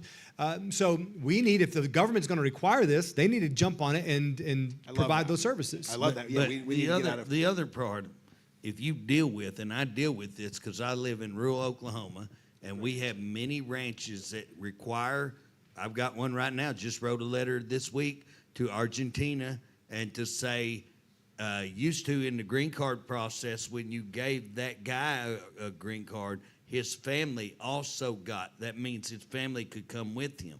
And now it's just almost impossible to get the family. So this guy's going to come work for a little while, then you let him go back. You may not can get him back. So the whole process of trying to get somebody here on a legal, we got to fix that to where it works, because that's, you can't get people here legally. You're having to fight it. It's a very hard process. So fix the process to where now they can come legal, and there may be a process that we could set up. Again, it becomes harder as a state because the feds do, drive that. So if we come up as a state that, hey, we're going to let you legally report this. If you have employment, you don't have a criminal record. If you're not, affiliated with a known gang, I got a lot of heat for saying that they're terrorists. And before Trump did that, I actually filed a deal and made world news on that. So I still stand by that. If they're a terrorist with a known gang group, then we should deport them quickly, very quickly. We don't need fentanyl and gangs and sex traffic and rape trees and all that. But we should have a process where if that person, even illegally, came, if they have a job, that we could identify them, get taxes, make them assimilate. But I'd say they have to go behind the other people who did it legally. They can't jump in the front of the line. They got to go to the back of the line. They can't buck the line. And then they're going to have to pay a fine. I'd say make them pay a fine for coming here illegally, like you would charge anybody else a fine. Yeah. If I catch Jake speeding, I'm giving him a fine. Okay. By the way, but the people I've talked to like that, all of them said we would absolutely pay the fine. Yeah, the there's tax stuff we revenue could that talk comes to. into that is crazy. Yeah. But as a state, I don't think we can do that because the federal controls that portion. Correct me if I'm wrong. But as a There state, is we should some stuff, identify what we're spending. Tax Yeah, there dollars. are some stuff you can do. So let me see if I can summarize this. We'll move on. Summarize what I think I heard you say is that as governor, you're those people that have started a legal process of some kind, right? They filed something, they're trying, they're doing all that. You have no intention as governor jumping in that process and muddying the waters and trying to do anything to stop that process. Let the federal government play that process out and allow that, at least on that level, right? Did I understand that right? I mean, we need to be clear what the law is. Right. Hold people to the law. And if they're just opting not and hoping they don't get caught, Well, Yeah. if you get caught, you're going to be deported. Right, but if And they're rightfully so. filing papers, if they're in a process, they're doing their stuff that as governor, you're saying, hey, let that process That's within play the bounds out. of the law. Yeah, Right, there so it are should be some protected. states that Yeah. are either going and saying, we're not going to do anything and we're going to resist the process. We're going to resist what the federal government is saying. And then there's other states saying, no, we're just going to kick them out regardless of the federal. So I would love to see just that neutral position, myself, that's where I'm at, is allow the federal government process to play its role. I think that's a great, just a nuanced We shouldn't question. give them, our governor at one point advocated giving them free education and help getting jobs over our own citizens. And I oppose that Absolutely. 1,000%. Absolutely. Yeah. Yeah, I think there could be a deeper conversation about that, about making them pay for their own education, but allowing it to happen. I mean, there's all kinds of things that we talked about. The issue is whether or not there is a will and a desire to actually solve problems instead of just make political points in front of cameras and then no bills come to the floor. That's the biggest problem. And I we think have. that we should be identifying, again, doing proper assessment of what the situation is. But if we have kids that can't speak English, why are we putting them in a classroom where they're not going to learn anything, where they're dragging? What should be our first goal is let's put them in a classroom and teach them English. Yeah, You know absolutely. what I'm saying? Or let's put them in a classroom and teach, but where they would have a Spanish talking or whatever, foreign group that we have.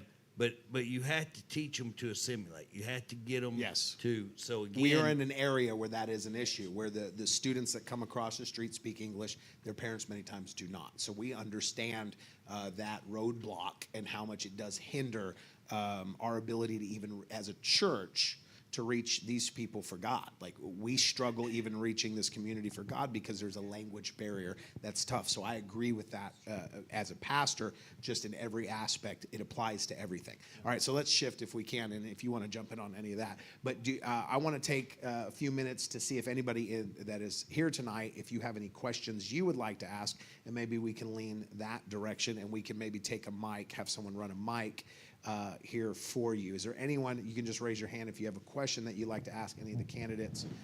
Hopefully you've been sitting here listening, enjoying this, and thinking of all of the great questions you want to ask them. No hands up so far. Maybe in the very back. Can we have, let me grab that mic from you, JJ, and ask that question in the back. And we'll get it back there to you. And I appreciate their time so much, and I appreciate your guys' time so much. I know there is a very important Thunder game happening right now. So, I think two of you up there know who I am. Want to hear a little bit more about the corruption at Oklahoma DHS. Yeah, right.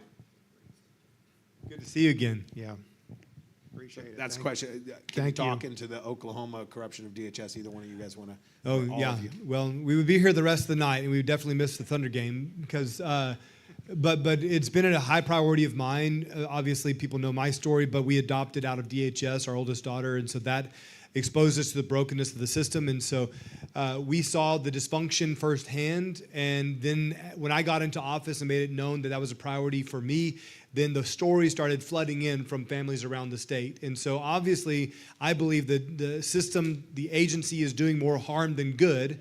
And since we're in a church, I like to make this point. My first time in the DHS headquarters, I walked out and I said, I hate this place. It's full of brokenness. And I said, it's the state's solution to a spiritual problem. And so that's how I fundamentally understand this, is that the enemy is attacking the family unit, marriages, the definition of gender, parental authority over their children, rebellion of children, all these things. And the state can't fix that. But the state must step in where there is a crime committed or where children are being neglected or abused. So that's the role of the state there, but oftentimes that's not the case. We have caseworkers that are being overworked. Their caseload is way too great to be able to offer good services to the people. So just 2 weeks ago, a lady who's a caseworker in DHS said people are leaving in droves out of this agency because it's so toxic. And then the caseload is being passed on to the other ones who stay. So it just continues to compound the problem. But I would start with a new head of DHS. As governor, I could appoint the new head of DHS, and it would be confirmed to the Senate. But we need a new head, in someone who's going to prioritize parental authority, I would like to move the standard for removal. This was a bill that was attempted in the House and it didn't make it through committee, but increase the standard for removal from preponderance of evidence to clear and convincing proof. That before a child is removed from his or her parents, her family, there needs to be clear and convincing proof that there has been a crime committed or there's been abuse present before a child is. Isn't that just the Constitution? You would think it'd be a Constitution. Isn't that just Yeah. the Constitution that you're innocent until proven guilty? The fact they can steal your children, right? We have a Constitution that says no, you have to have a warrant, right? Like you can steal your children. You can't steal their stuff. You can't steal their bank account, but you can steal their children. That's a problem. So many times we're talking about CPS, Children, Child Protective Service. We forget APS, which is where you're at. And again, they're taking these people out of their home, out of good homes, without due process, and they're doing it for the purpose of stealing their money to put them in a nursing home where all of them are bleeding those people dry, either on Social Security or their homes, selling their homes. So it's a racket. It is a racket that's going on across the United States. I will be on a podcast tomorrow in Dallas where we have a huge case similar to yours, big case that we're working on. I'm working nationwide on this, on human trafficking, on DHS being one of the largest human traffickers that I believe are out there. And so we're combating that. I will tell you that DHS last year had $100 million gone out of their budget, $100 million unaccounted for. We got a house full of accountants. We got a house full of auditors. Ray Charles in the dark can find $100 million.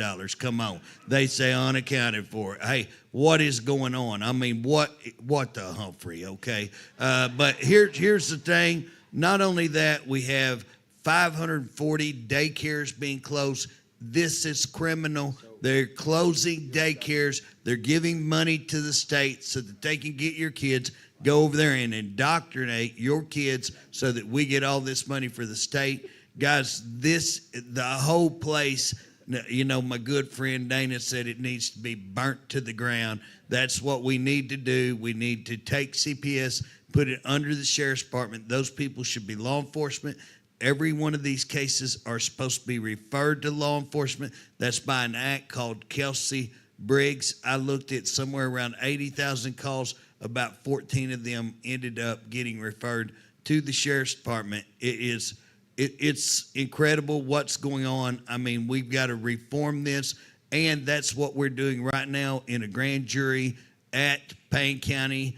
I was there collecting signatures today. We're going after them like a biting hog. I believe we're fixing to get them. I think we will get those signatures, and when we do, the party is on. Once again, biting hog, a biting Rottweiler, just helping the South Side.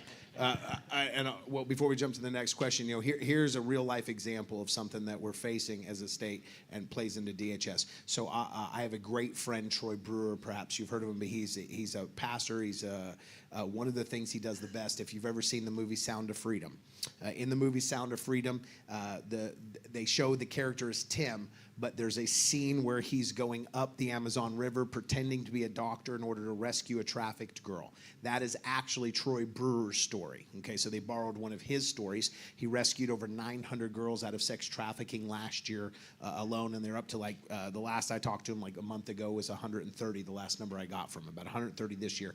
And they'll probably see about 1,200. Here's the thing. He's in the state of Texas. I can't speak to what state and what government. I will tell you that. But they came to him, they being some government, came to him and said, we have 1,500 girls that we want to bring to you. Here is the problem with our system, our DHS, the trafficking, all of the court system for these girls. They are trafficked across the border and sometimes locally, but specifically when they are brought here against their wills. They're being trafficked over here. We have 1,500 of them. Here is the issue. If we send them through the system, this is what will happen 100% of the time. They will go before the court. The court say, we don't know you. You're not we don't have anything. And what they will do is release them back to their parents. Their parents are their traffickers. And those girls, what happens is the judges are releasing them back to the traffickers, the cartel, and they're sending them back. Those girls disappear forever and are never found again. And so now the government, these government officials have finally decided government's broken. These girls are victims. And if Troy can do something about it, we're going to do something about it. They've asked him, can you take 1,500 girls right now? We will drop them out of the legal system and just hand them to you to deal with. Because if we put them in the legal system, they're gone forever. And these are victims. And as United States of America, when victims are presented to us, we need to do better. Like we need to be that. I was asked here in Oklahoma by one of the top branches to investigate a group, a government group in Oklahoma that gets some of the largest grant money for putting undocumented kids. And I told them I will investigate that if you'll come out publicly and say you're backing me, you're asking me to investigate it. I will not investigate it if you do not. Not say I won't investigate, I will anyways. But I won't publicly come out and take a stand. I will do it quietly in the background because this is some scary stuff, okay? This is scary stuff. And guess what? Refuse.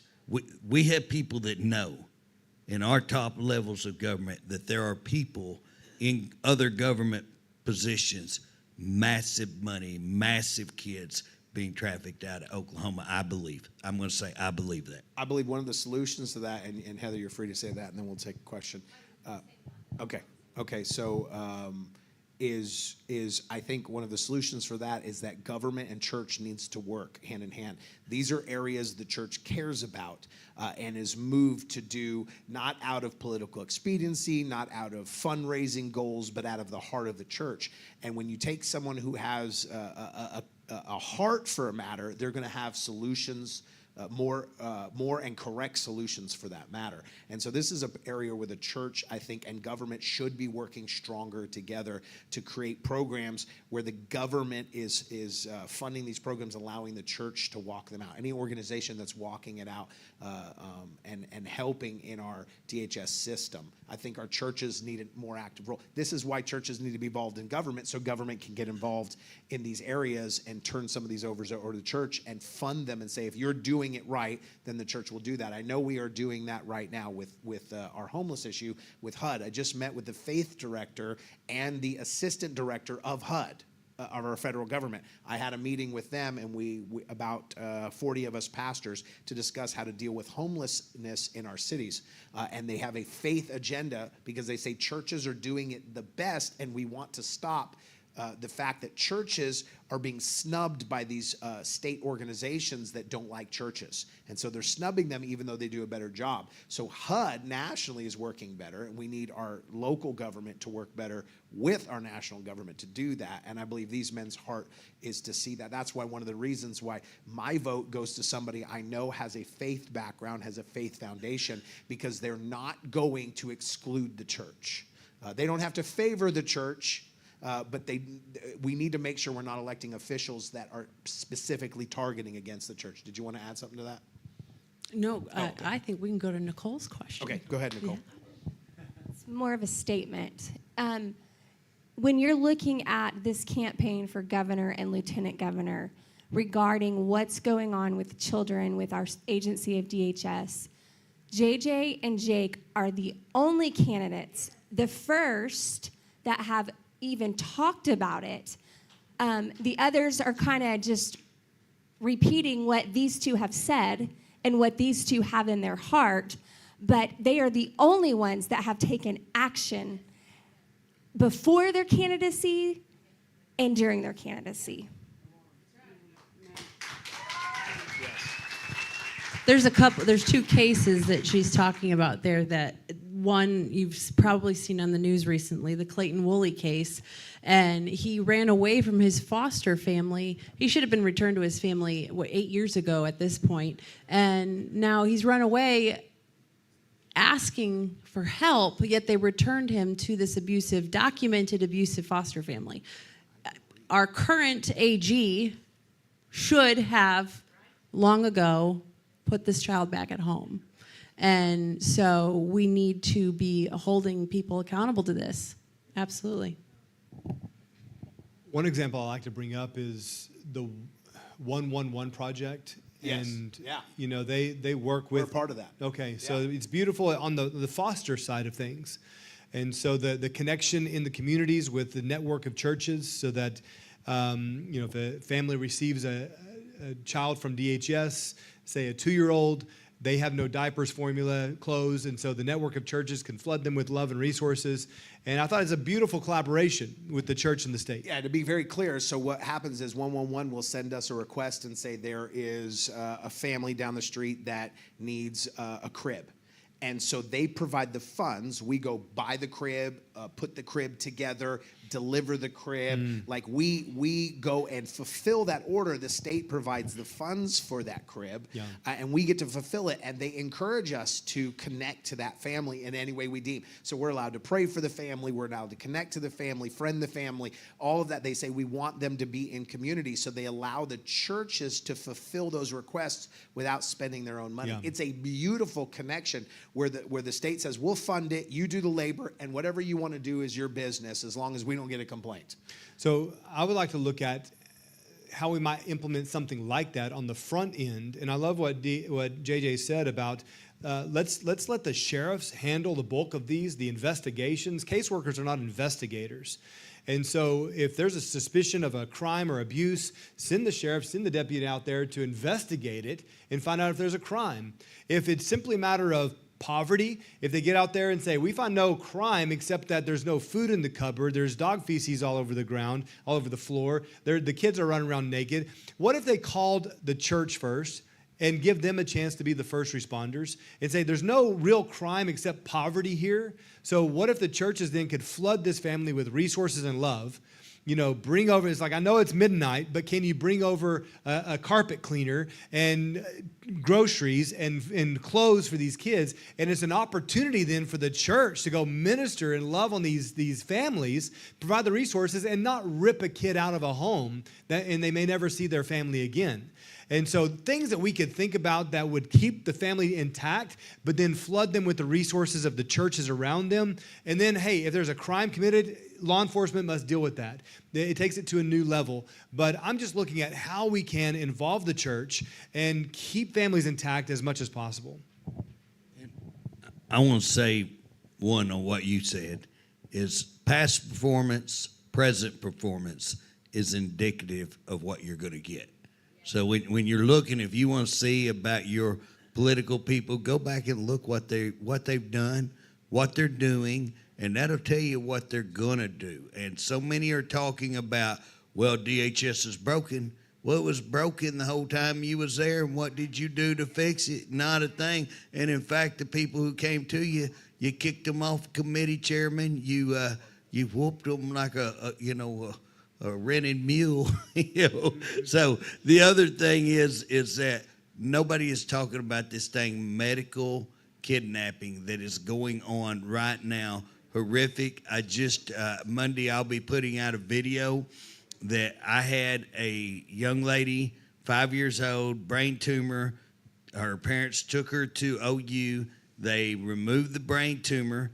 They wanted testing to see where the cancer was at so that they could send those tests to Philadelphia to one of the best children's hospitals in the nation to find out should they do chemotherapy. OU calls DHS, tried to take the kid away from them because they're trying to get a second opinion on chemotherapy. I had to get them a lawyer.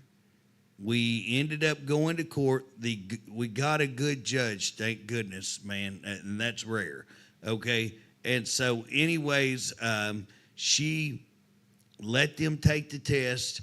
The young lady is cancer-free on 2 different tests. Awesome, big win, great report on that. But also, the judge agreed to let them send those tests to Philadelphia to determine what's the best avenue for treatment. And they're not opposing chemotherapy. They just want to know, is that what's best? I mean, kudos. These are parents doing the right thing, and yet this attorney had to go to court with them twice. one the other day. The attorney called me and was pumped. She said this is the biggest case that she had been on. She was pumped, fired up. The dad called pumped, fired up. Guys, that's an awesome story, but why is OU and DHS trying to take these kids? And it's all about money.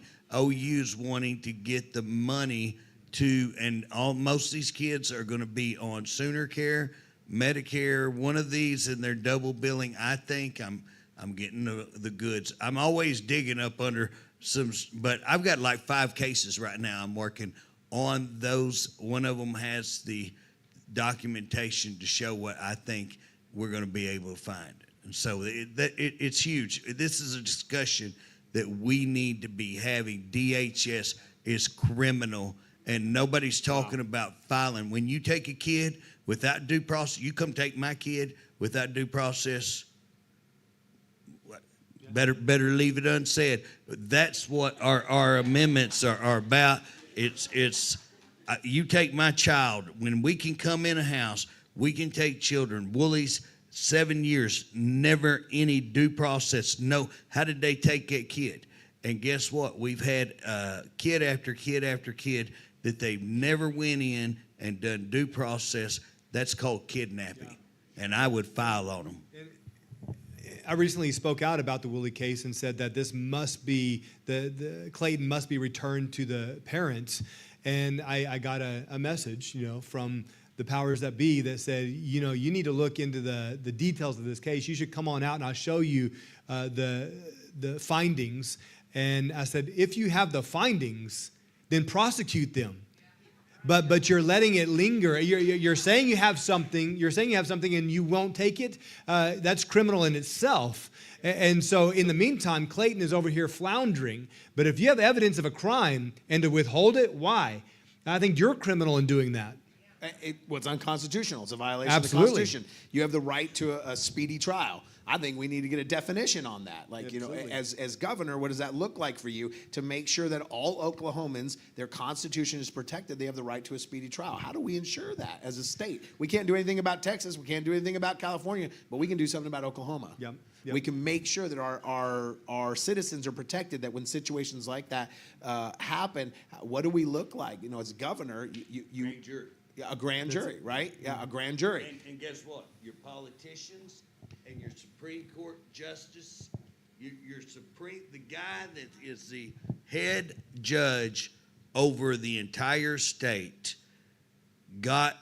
we had our first grand jury kicked out because they said we did not get the appropriate number. In the courtroom, we said, Judge, how did you get those appropriate numbers? How did you certify? Because it requires a board to certify it, and the board never met because the board would have to post an agenda to meet. No board agenda. We called, it's on tape. The person that's over the board was not there the 16th. She wrote a letter on the 16th saying that the board received it, the board kicked this many out, and the board certified this many. I contacted board chairman. The board chairman in writing said never met, never reviewed, and never certified. Guys, we can prove 100% they lied, and it's called fraud in the election process. And we turn that over to the Supreme Court. He is named on it. He can't rule on his own case. Guess what? He ruled on his own case. He will not hear it because we didn't put it on cardstock. I made it pretty, brought it back to him. They said, well, I didn't make the lines far enough apart. Okay? We're talking about kids being abused, sexually abused. We're talking about rapes. We're talking about rapes being covered up. And now the Supreme Court judge is ruling on his own case and ruling because we didn't put cardstock, didn't cover it correctly, and didn't space the lines out enough. And again, guys, we've caught them on all kinds of stuff. This is our Supreme Court judge. It is time. We have to really get involved in this. The state of Oklahoma's got to wake up on what's really going on. So here's my problem with these kinds of things that are going on. Here's my issue as a voting citizen. I'm so tired. I recognize the political system and the machine of what it is. I recognize that the reason why none of this is solved is so somebody at the next election cycle can throw a fit about something they're never going to fix. right? So there's something to say, come on, put me in there. Here's the problem. Who's going to do something about it? So we have these things, right? As governor, you can walk in, you can make one phone call and fix this person's problem. You can probably, as governor, say, hey, either show the evidence or you're done today. Like that's it. And you'll probably resolve that case. But what do we do as a government to make sure these don't happen? What do we do to solve this corruption system like that in these particular cases like this so that we don't have them? So it's multifaceted, but the root issue is a cultural issue and the detachment of the people, the populace, the true government. The true government is the people. And when the people stop showing up, then others start governing in their stead, in their place. And that's what we have, is we have to make the people's voice valid again, and the people have to show up and start asserting their authority. Now, you mentioned the grand jury. That's exactly what that is the people stepping up and asserting their authority. And we're going to have a revival, a return to the Lord of conviction, that this is a duty. This is a duty for me to do this. And so that will result in the numbers coming in where we could, I envision a day where it's almost impossible for a corrupt politician to be elected. Come on. What if there's such righteousness in the land, where there's such righteousness in the land that it's impossible for a corrupt politician to be elected because the people rule that well? And that's what I see as a fundamental solution to that problem. In the meantime, a governor can do his best to appoint the right judges, to bring attention using the bully pulpit, doing whatever we can to make sure there's righteous people in place. But in the end, it's going to require the people to rise before we correct the system as a whole. Yeah, it's really good. See, and that's one of those things that I love about him, and we have to be more diligent as a church. It's so important that, when this man is governor, he's going to hear from me. And I'm going to say, hey, look, what about this one particular case? But what are you doing to solve the next case? And he's going to say, well, Ren, he's going to be honest with me. Ren, I don't really have any power to be able to do that, or this law has to be passed and it's got to come to my desk to sign. He's going to give me that list. I'll be like, that's fine. You have a bully pulpit, use it. I expect you to be our advocate, and where you can't do it legally, you can open your mouth and be bold and loud. And so it's like we need leadership like that. What we have to stop doing is being people that elect the person that runs the most commercials. There you go, the money. I want to say two things on this matter. First of all, I filed an HJR to impeach the Supreme Court judge the last week that we were at the Capitol. And guess what? Kyle Hilburn is part of that grand jury, and guess what? We didn't never see, nobody heard anything about that HJR. That should have been news. I mean, when you make a filing, when a representative files to say, let's impeach the Supreme Court judge, you would think that would make the news. Nobody even heard about it. And the other thing that I want to talk about, so many churches, and I've been inundated with this, well, what you were saying earlier, we need to keep the politics out of the pulpit. I would say, guys, go back and read your Bible. You know who Joseph was? Guess what? God moved him out of prison and put him right up there in the palace, okay? He moved him prison to palace and made him second over the biggest nation at that time. We saw him pick Moses. Guess what? Moses was the leader of a whole nation. We saw him pick Joshua. We saw him pick all the judges. Guess what? The judges were over. They were the leadership of the nation. When the people wanted a king, guess what? God said, not a good plan, but who did he use to appoint that king? Guess what? It was a prophet. It was a preacher. And the preacher, when that king failed, the preacher at his own risk of his own life went and anointed another king.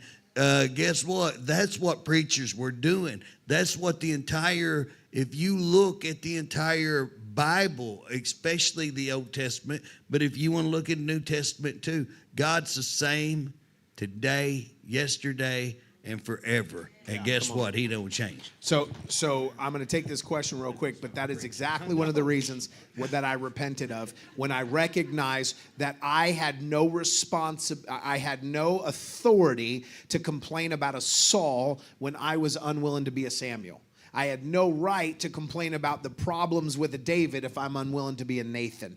Nathan came to David and told him, repent, you messed up. And guess what? David shifted, and it shifted a nation.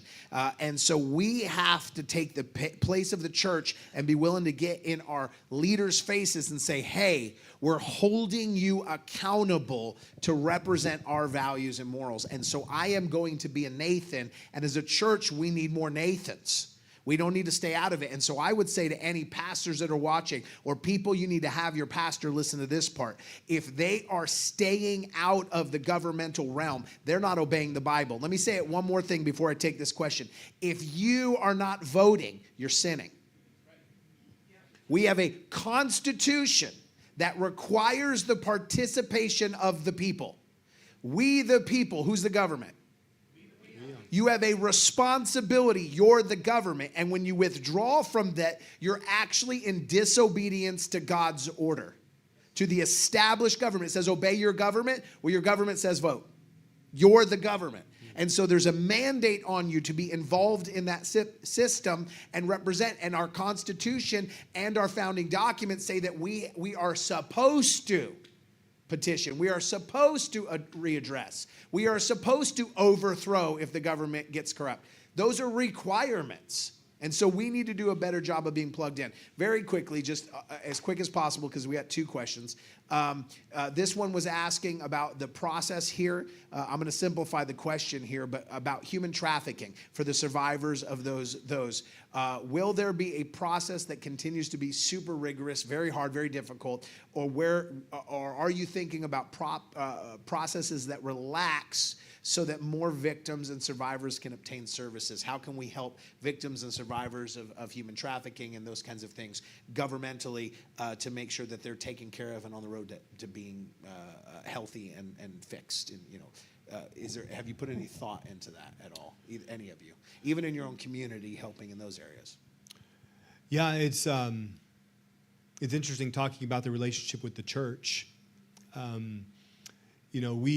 We want to help the victims, but the primary role of the government is justice, is to administer justice.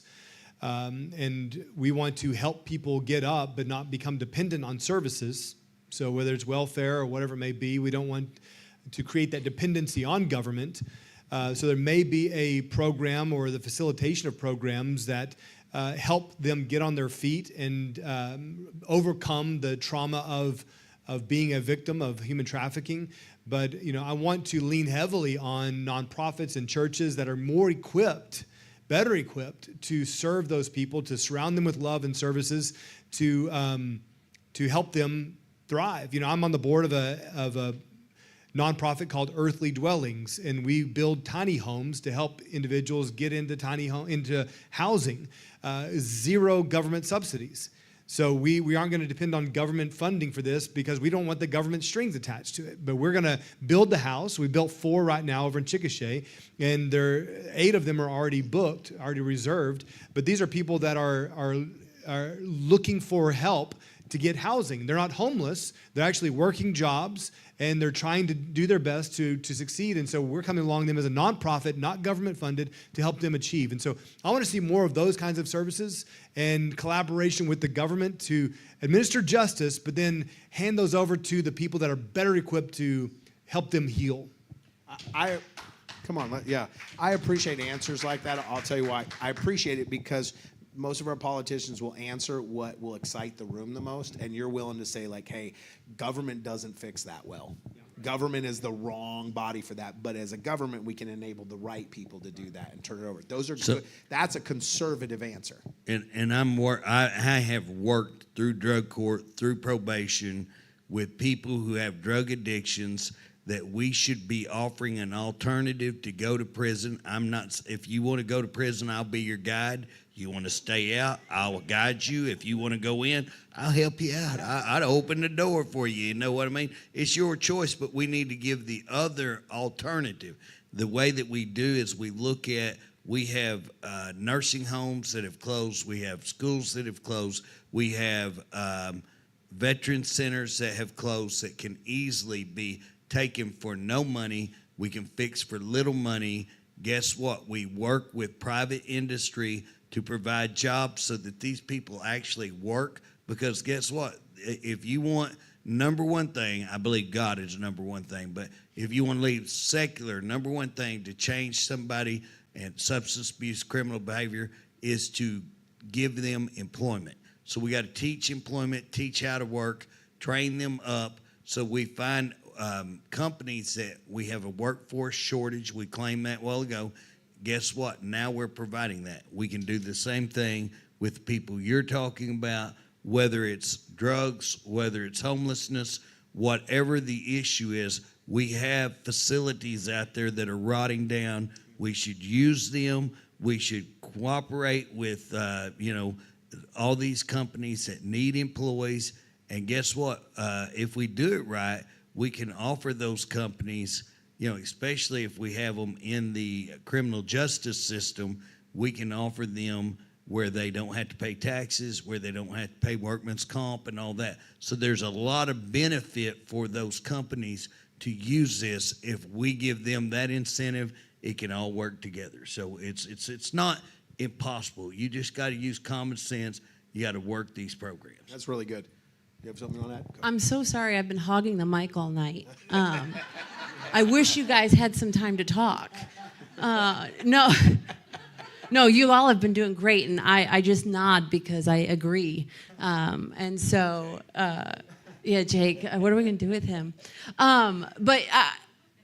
Yes, I do echo all these sentiments. There are programs that can be run to keep people out of prison.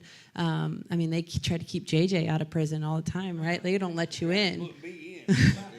Try to put you in to keep you there, but they won't let you come in and scope the place out because you'll expose the corruption. But there are programs out there. There's a program that we're a part of at our church that has is a national program that is going around, and it has a 2% recidivism rate, and part of that is getting them employed, training them because they've been fatherless. You were talking about the fatherlessness, and you were talking about the nuclear family, and all these things they do go together, and figuring out how to work those together in the church. But here's the problem: the laborers are few, and so we have to get the people in the church body to be willing to do the work, because it isn't the government's responsibility. And so that's part of the problem, is getting the people to do the work. Yeah, so here's my place as a pastor now. When someone comes to me and complains about government or any of that stuff, I say, so what are you doing? So what are you doing? So what are you doing? Because here's the reality. If we can't even get everyone to show up to hear about the problems and solutions, how are we going to get people to show up to do the work of solving it? So it's like we have to start our own bully pulpit. We need to use our own bully pulpit, each of us in our community and our surrounding, and say, well, what do you do? Oh, this is so corrupt, or taxes these days. What are you doing about it? You're not even showing up to the meetings. Be quiet. I don't want to hear from someone that is not taking the responsibility that you have a vote that matters and holding our politicians accountable. Real quick, let me go to this question, and then we'll give some time to you guys can closing remarks real quick. I want to honor your time and make sure we're diligent to it. So go ahead. Yeah, so as an intercessor, I've been, especially near and dear to my heart, has been the issues of human trafficking, and especially child trafficking. And so we've been praying really hard and hitting that for the last several years. But and now I've got more ammunition to be a little bit more focused in my prayer from what you guys are saying tonight. But how do we stay on top of what's really happening so that we're sending out laser-guided missiles in the atmosphere as opposed to just carpet bombing? So she's saying, how can the government better inform us or let us know? Like, I think that's how can I know stuff? Yeah, a lot. Yeah, I mean, really, honestly, a lot of it is that most people are just uninformed. I guess it's the same as a pastor. We try to send out information on meetings, and people say, well, I didn't see about that meeting. We sent it out everywhere, right? And so it's all about, how do we have a transparent government and a communicating government? Like, are there thoughts on that? If I get elected, I've already talked to a media man.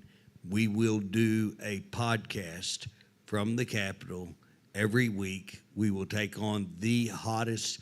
I love hot topics. I love to take on, I mean, throw me the heater.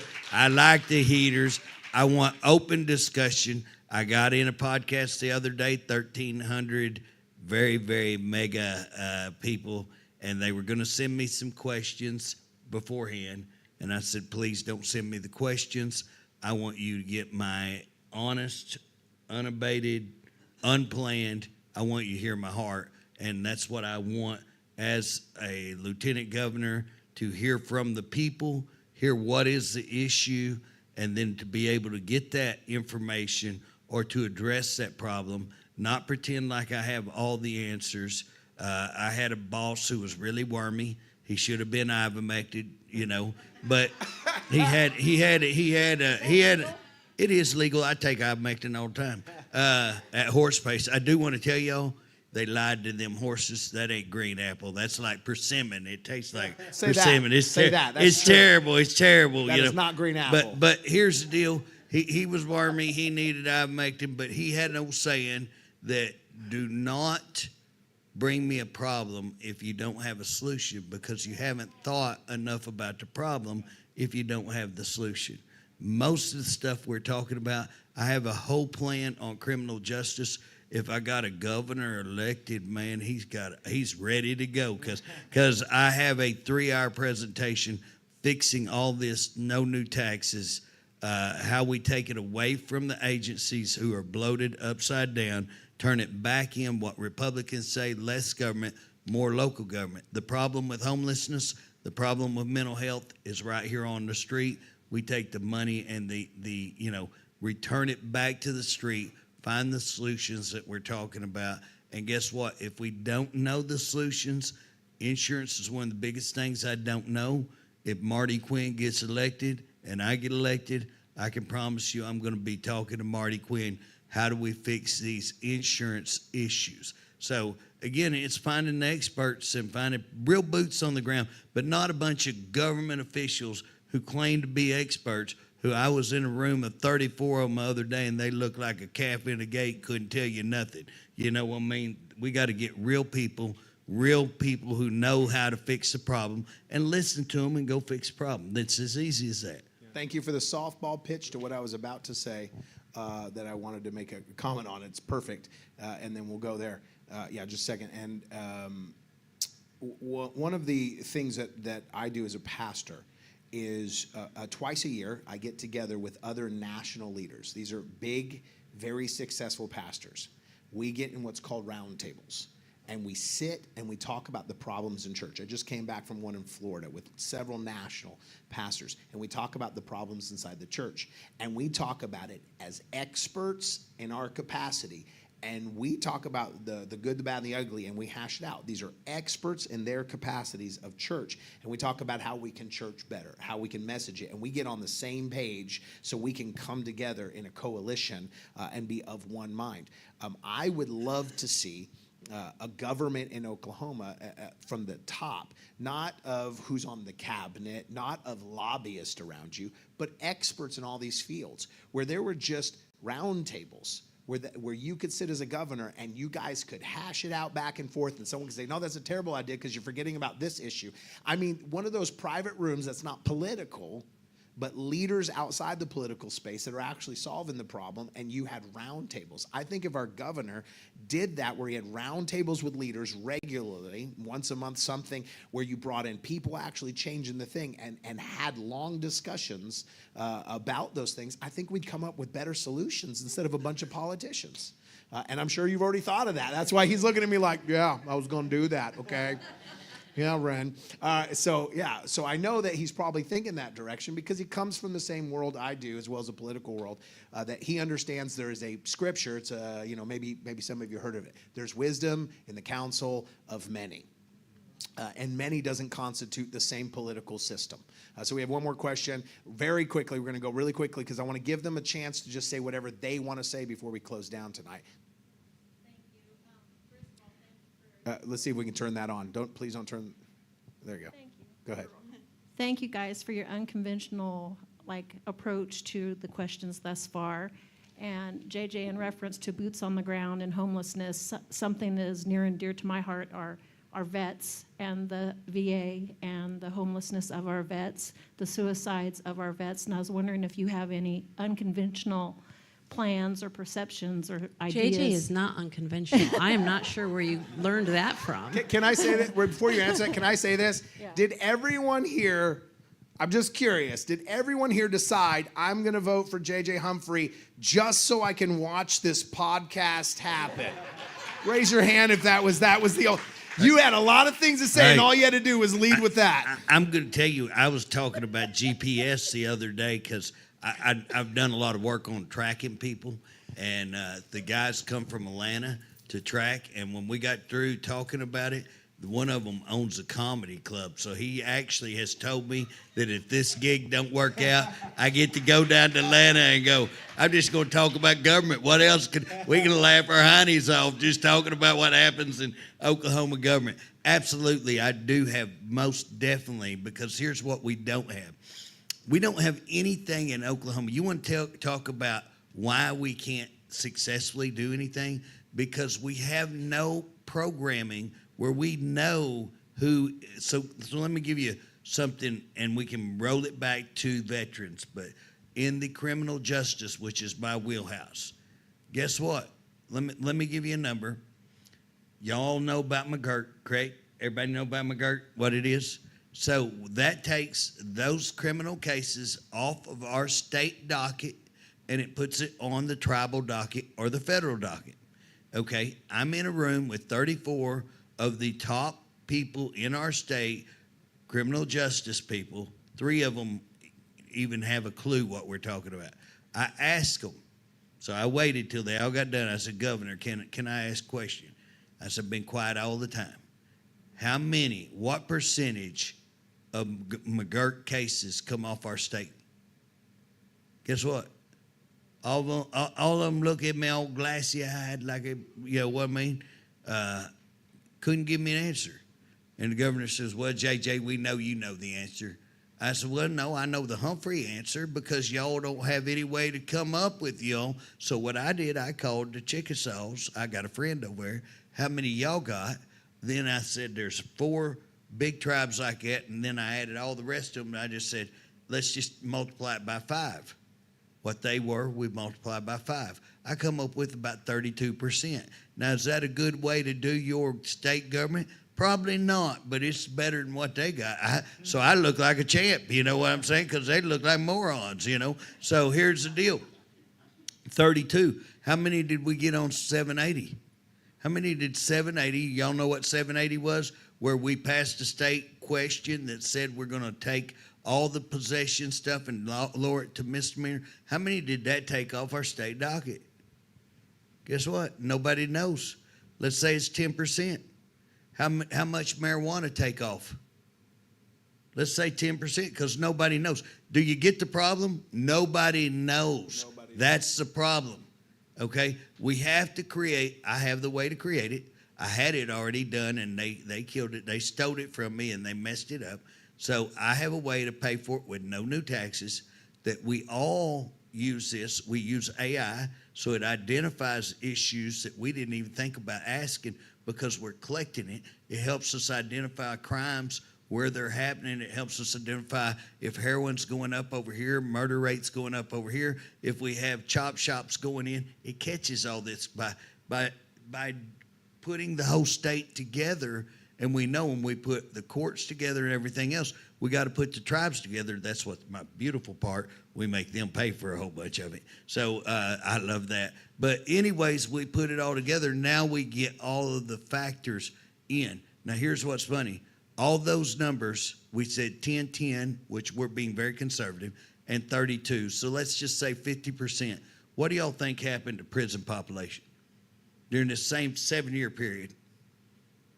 Absolutely. It went up, and in fact, it went up dramatically, about 3,000. So how is it that we're having all of these things that's supposed to lower all this, and how can you have 50% of your entire caseload taken off, and yet you go up in incarceration massively, okay?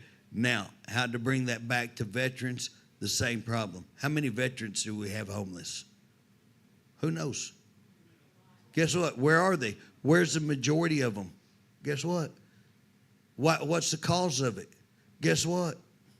If we had a system to where we're putting all of these people into this database that we're actually collecting throughout the entire state, one, we're able to address it because now we know how to look at those numbers and actually begin to work on them. But guess what? When you're blind, when the blind lead the blind, they both end up in the ditch. It's every time.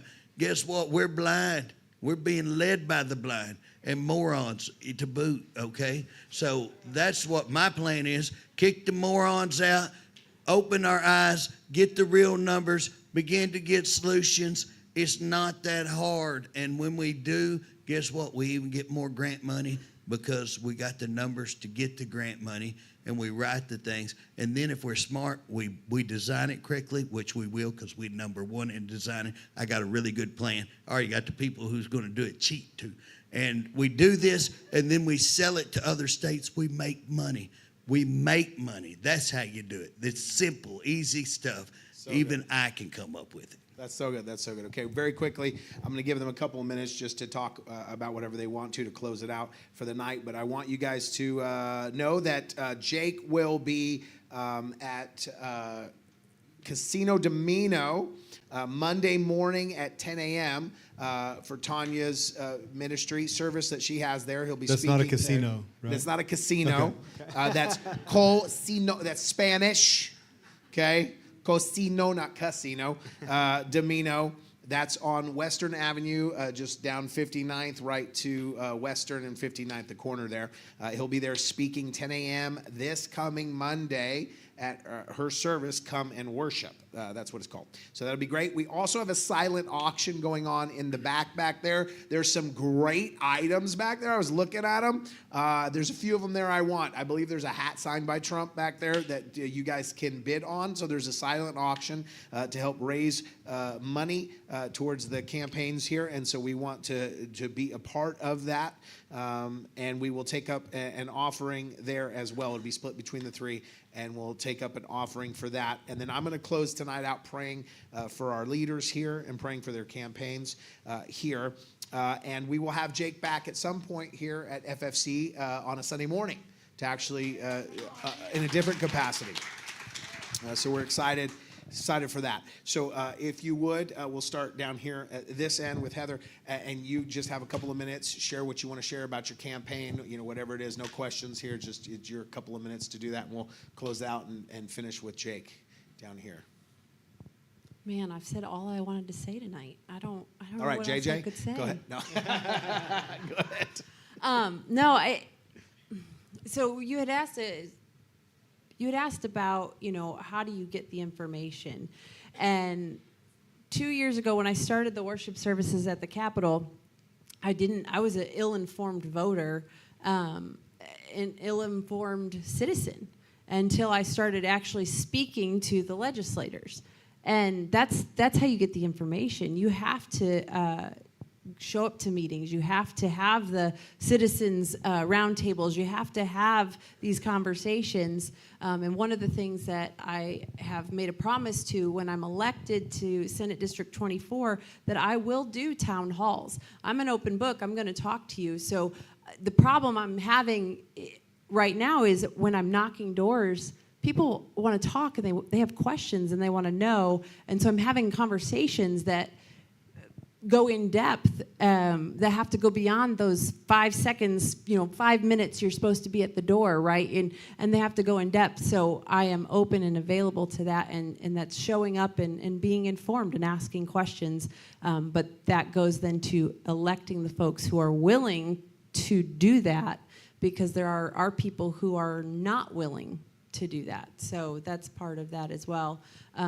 But I'm just excited and looking forward to what God is doing in Oklahoma and in my district. And I think that there are good things ahead, that the best days are still ahead of Oklahoma. I think you've said that a lot throughout your campaign. One thing Oklahoma's the center of the nation. The heart, it's the center. And I think if we can get the heart to beat properly, I think, like you're saying, the nation will follow, and we can lead in the nation. So I'm just looking forward to what God has ahead of Oklahoma.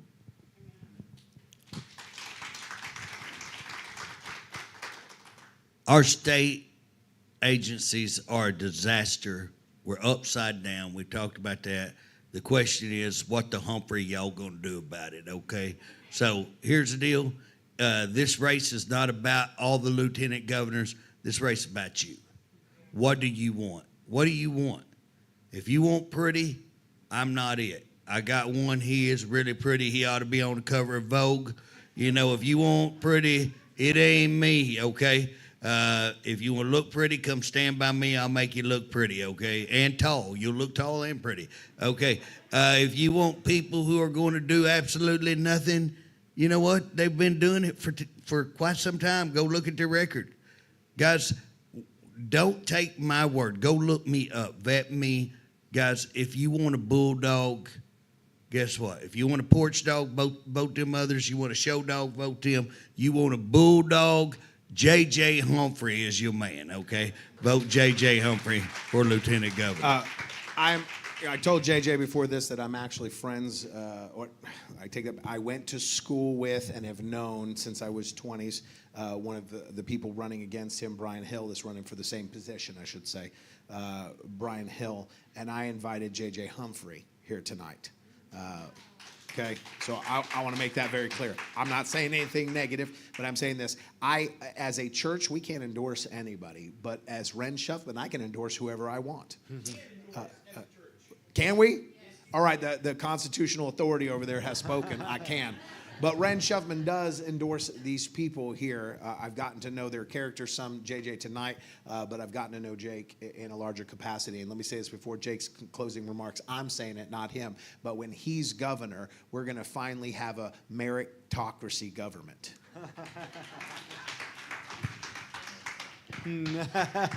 You know you love it. Yeah. Those are the kind of jokes I make all the time, and my family. Okay, so a good dad joke. You win whether they laugh or roll their eyes. Those are wins both ways. Meritocracy. That's what we're getting. Well, and to go back to your question too about how we make it more transparent and available. I'm going to be on his podcast. So, we'll ramp that up. Then I'll be a guest, and so we can talk about it. I loved having JJ as one of my guests on the radio show. I had a radio show for 2.5 years, and there was just no lack of content. You just say, okay, here's JJ. And then I just go take a coffee break, and he just goes on. He takes over. So, no, but it's meat, though. It's meat and it's solutions. So appreciate that. And that's what we want to bring, are actual solutions. And to tie into what you had mentioned before about the round table, I've been talking about citizen advisory boards. And so it's returning the power back to the people and a bottom-up structure. And so what I want to see are those that represent teachers, those that represent manufacturers, those that represent farmers and ranchers, those that represent veterans, that I would sit in front of them as my advisors. And the policy would come from the people. So I'm not taking any lobbyist or PAC or special interest money in my campaign. So when I come and I sit in that seat, I'm string free, I'm hook free. That meaning nobody's going to be controlling me, so that I'm not going to turn my attention to the special interests and then tell the people, this is what we're going to graciously do for you. No, instead we're going to say, people, what do you need? And then we're going to make policy that's going to help you and your families and your businesses. So, this citizen advisory board, I believe the answers are with the people. The people are the professionals. You understand your situation and what you need best. So the more we can return back to the bottom-up structure, the more balanced our government will be. And that's my intent in this seat. That's the whole reason I'm in this, is to challenge the political machine. And the machine that's discounted and disconnected the people from the process. So I'm excited about that. We are just gaining momentum every day. I have, our volunteer coordinator back there, Stephanie, and she's been working like crazy the last 2 days trying to fulfill sign orders. So over 500, I think, sign orders have come in the last 2 days from around the state. So it's been just a madhouse, momentum building. We feel very good about this, and we intend to listen to the people. That's what it's all about. So anything you want to add? I was just going to say, as governor and first lady, we would love on Sunday mornings to be in churches across the state. Yeah, that's our heart. That's our passion. So we'd love to do that. Thank you for the opportunity up there at some point in the future. So yeah. Well, absolutely. Yeah, as soon as we work a date out, that's up to you. Absolutely. You done? I'm done. Okay. All right. Thank Good. you. I think that this was a great conversation. I think we need to have more conversations like this. Now the question is, what do you do with it? What do you guys do with it? Do you just go home and you say, okay, well, I attended, so now I know how I'm going to vote? Or are you actually going to use your sphere of influence and say, hey, I need to take action? Especially when we have candidates that don't have the big money, that they require people with big effort. And so it's going to take you with big effort so that we have to stop the narrative that you have to have big money to win. Otherwise, all we're going to get is corrupt politicians. The problem isn't corrupt politicians, it's inactive citizens. So the citizens will be activated and be informed and show up. They wouldn't actually need any money to run. Right? So I hope that you guys will be Nathans. I hope that you will go to your neighbors and be Paul Revere's, right? And message and share and push and get to know each candidate and make informed decisions about who you think will lead the best. I appreciate people like Jake who will come in here and I'll say a compassionate position and Jake will say that's not the government's job. Like we've had conversations like that and I'm looking for him to push back on me. I don't want a yes man that'll say, I'm so tired of politicians that will say, yeah, we'll work right on that. No, you're not. Right? It's just all lip service where he says, look, I'm not going to do a thing about that.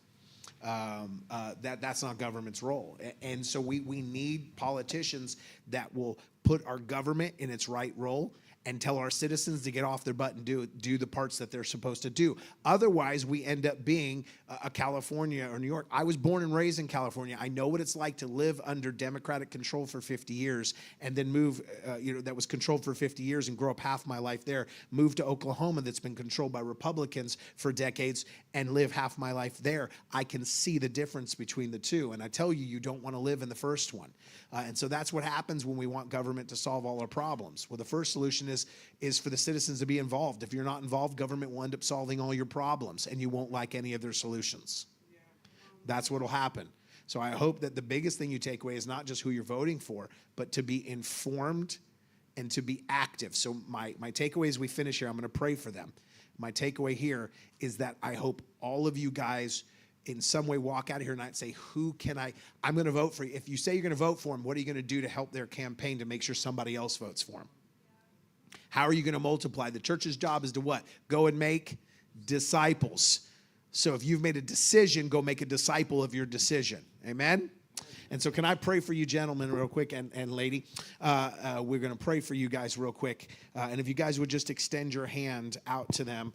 Father, Lord, I thank you for these that would stand up, that would represent our great state.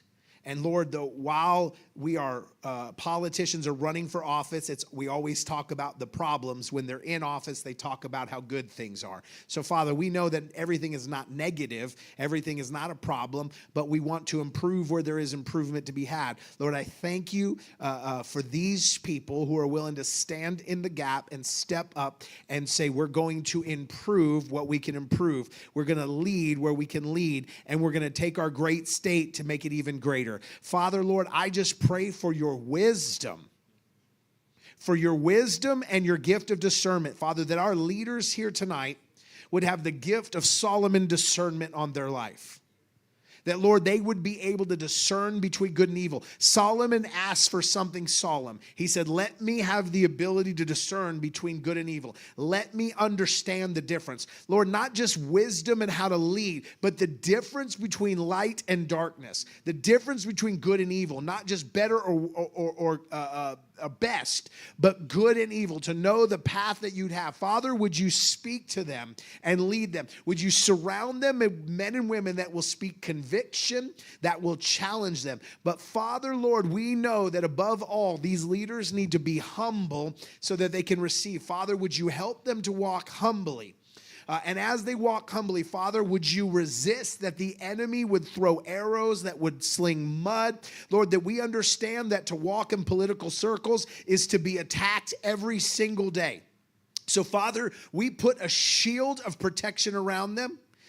We say and we cover them as the church, though we ask tough questions. We promise and we make this declaration to them and this promise in front of them that we will cover them in prayer daily, that we will remember them, that we will hold up our shields of faith against the fiery darts of those that would come against them. Whether the enemy is leading through people trying to throw them off a cliff like they did to Jesus, or the enemy is directly attacking them in wilderness moments. Lord, we declare that as a church we'll cover them with prayer, but that we will activate.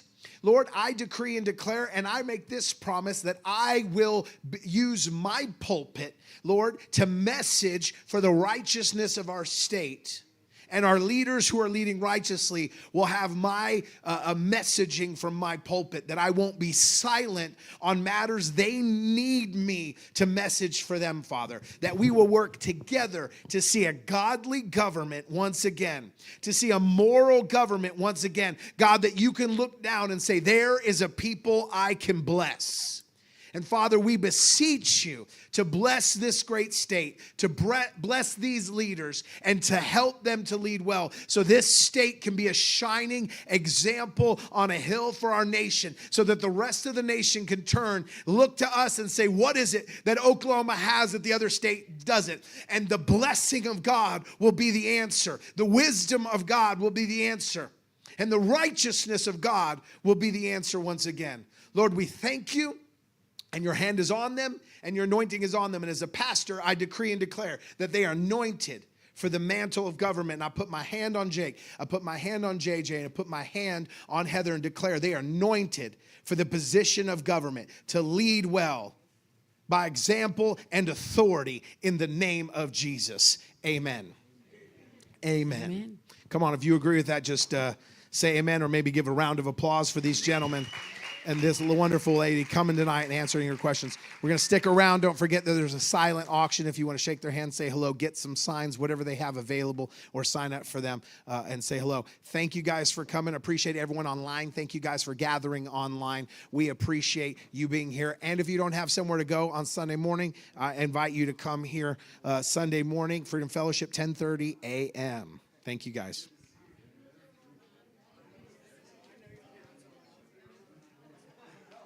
Normally I'd say Jake has to run, but he already ran the whole state. He's probably done with that for a minute.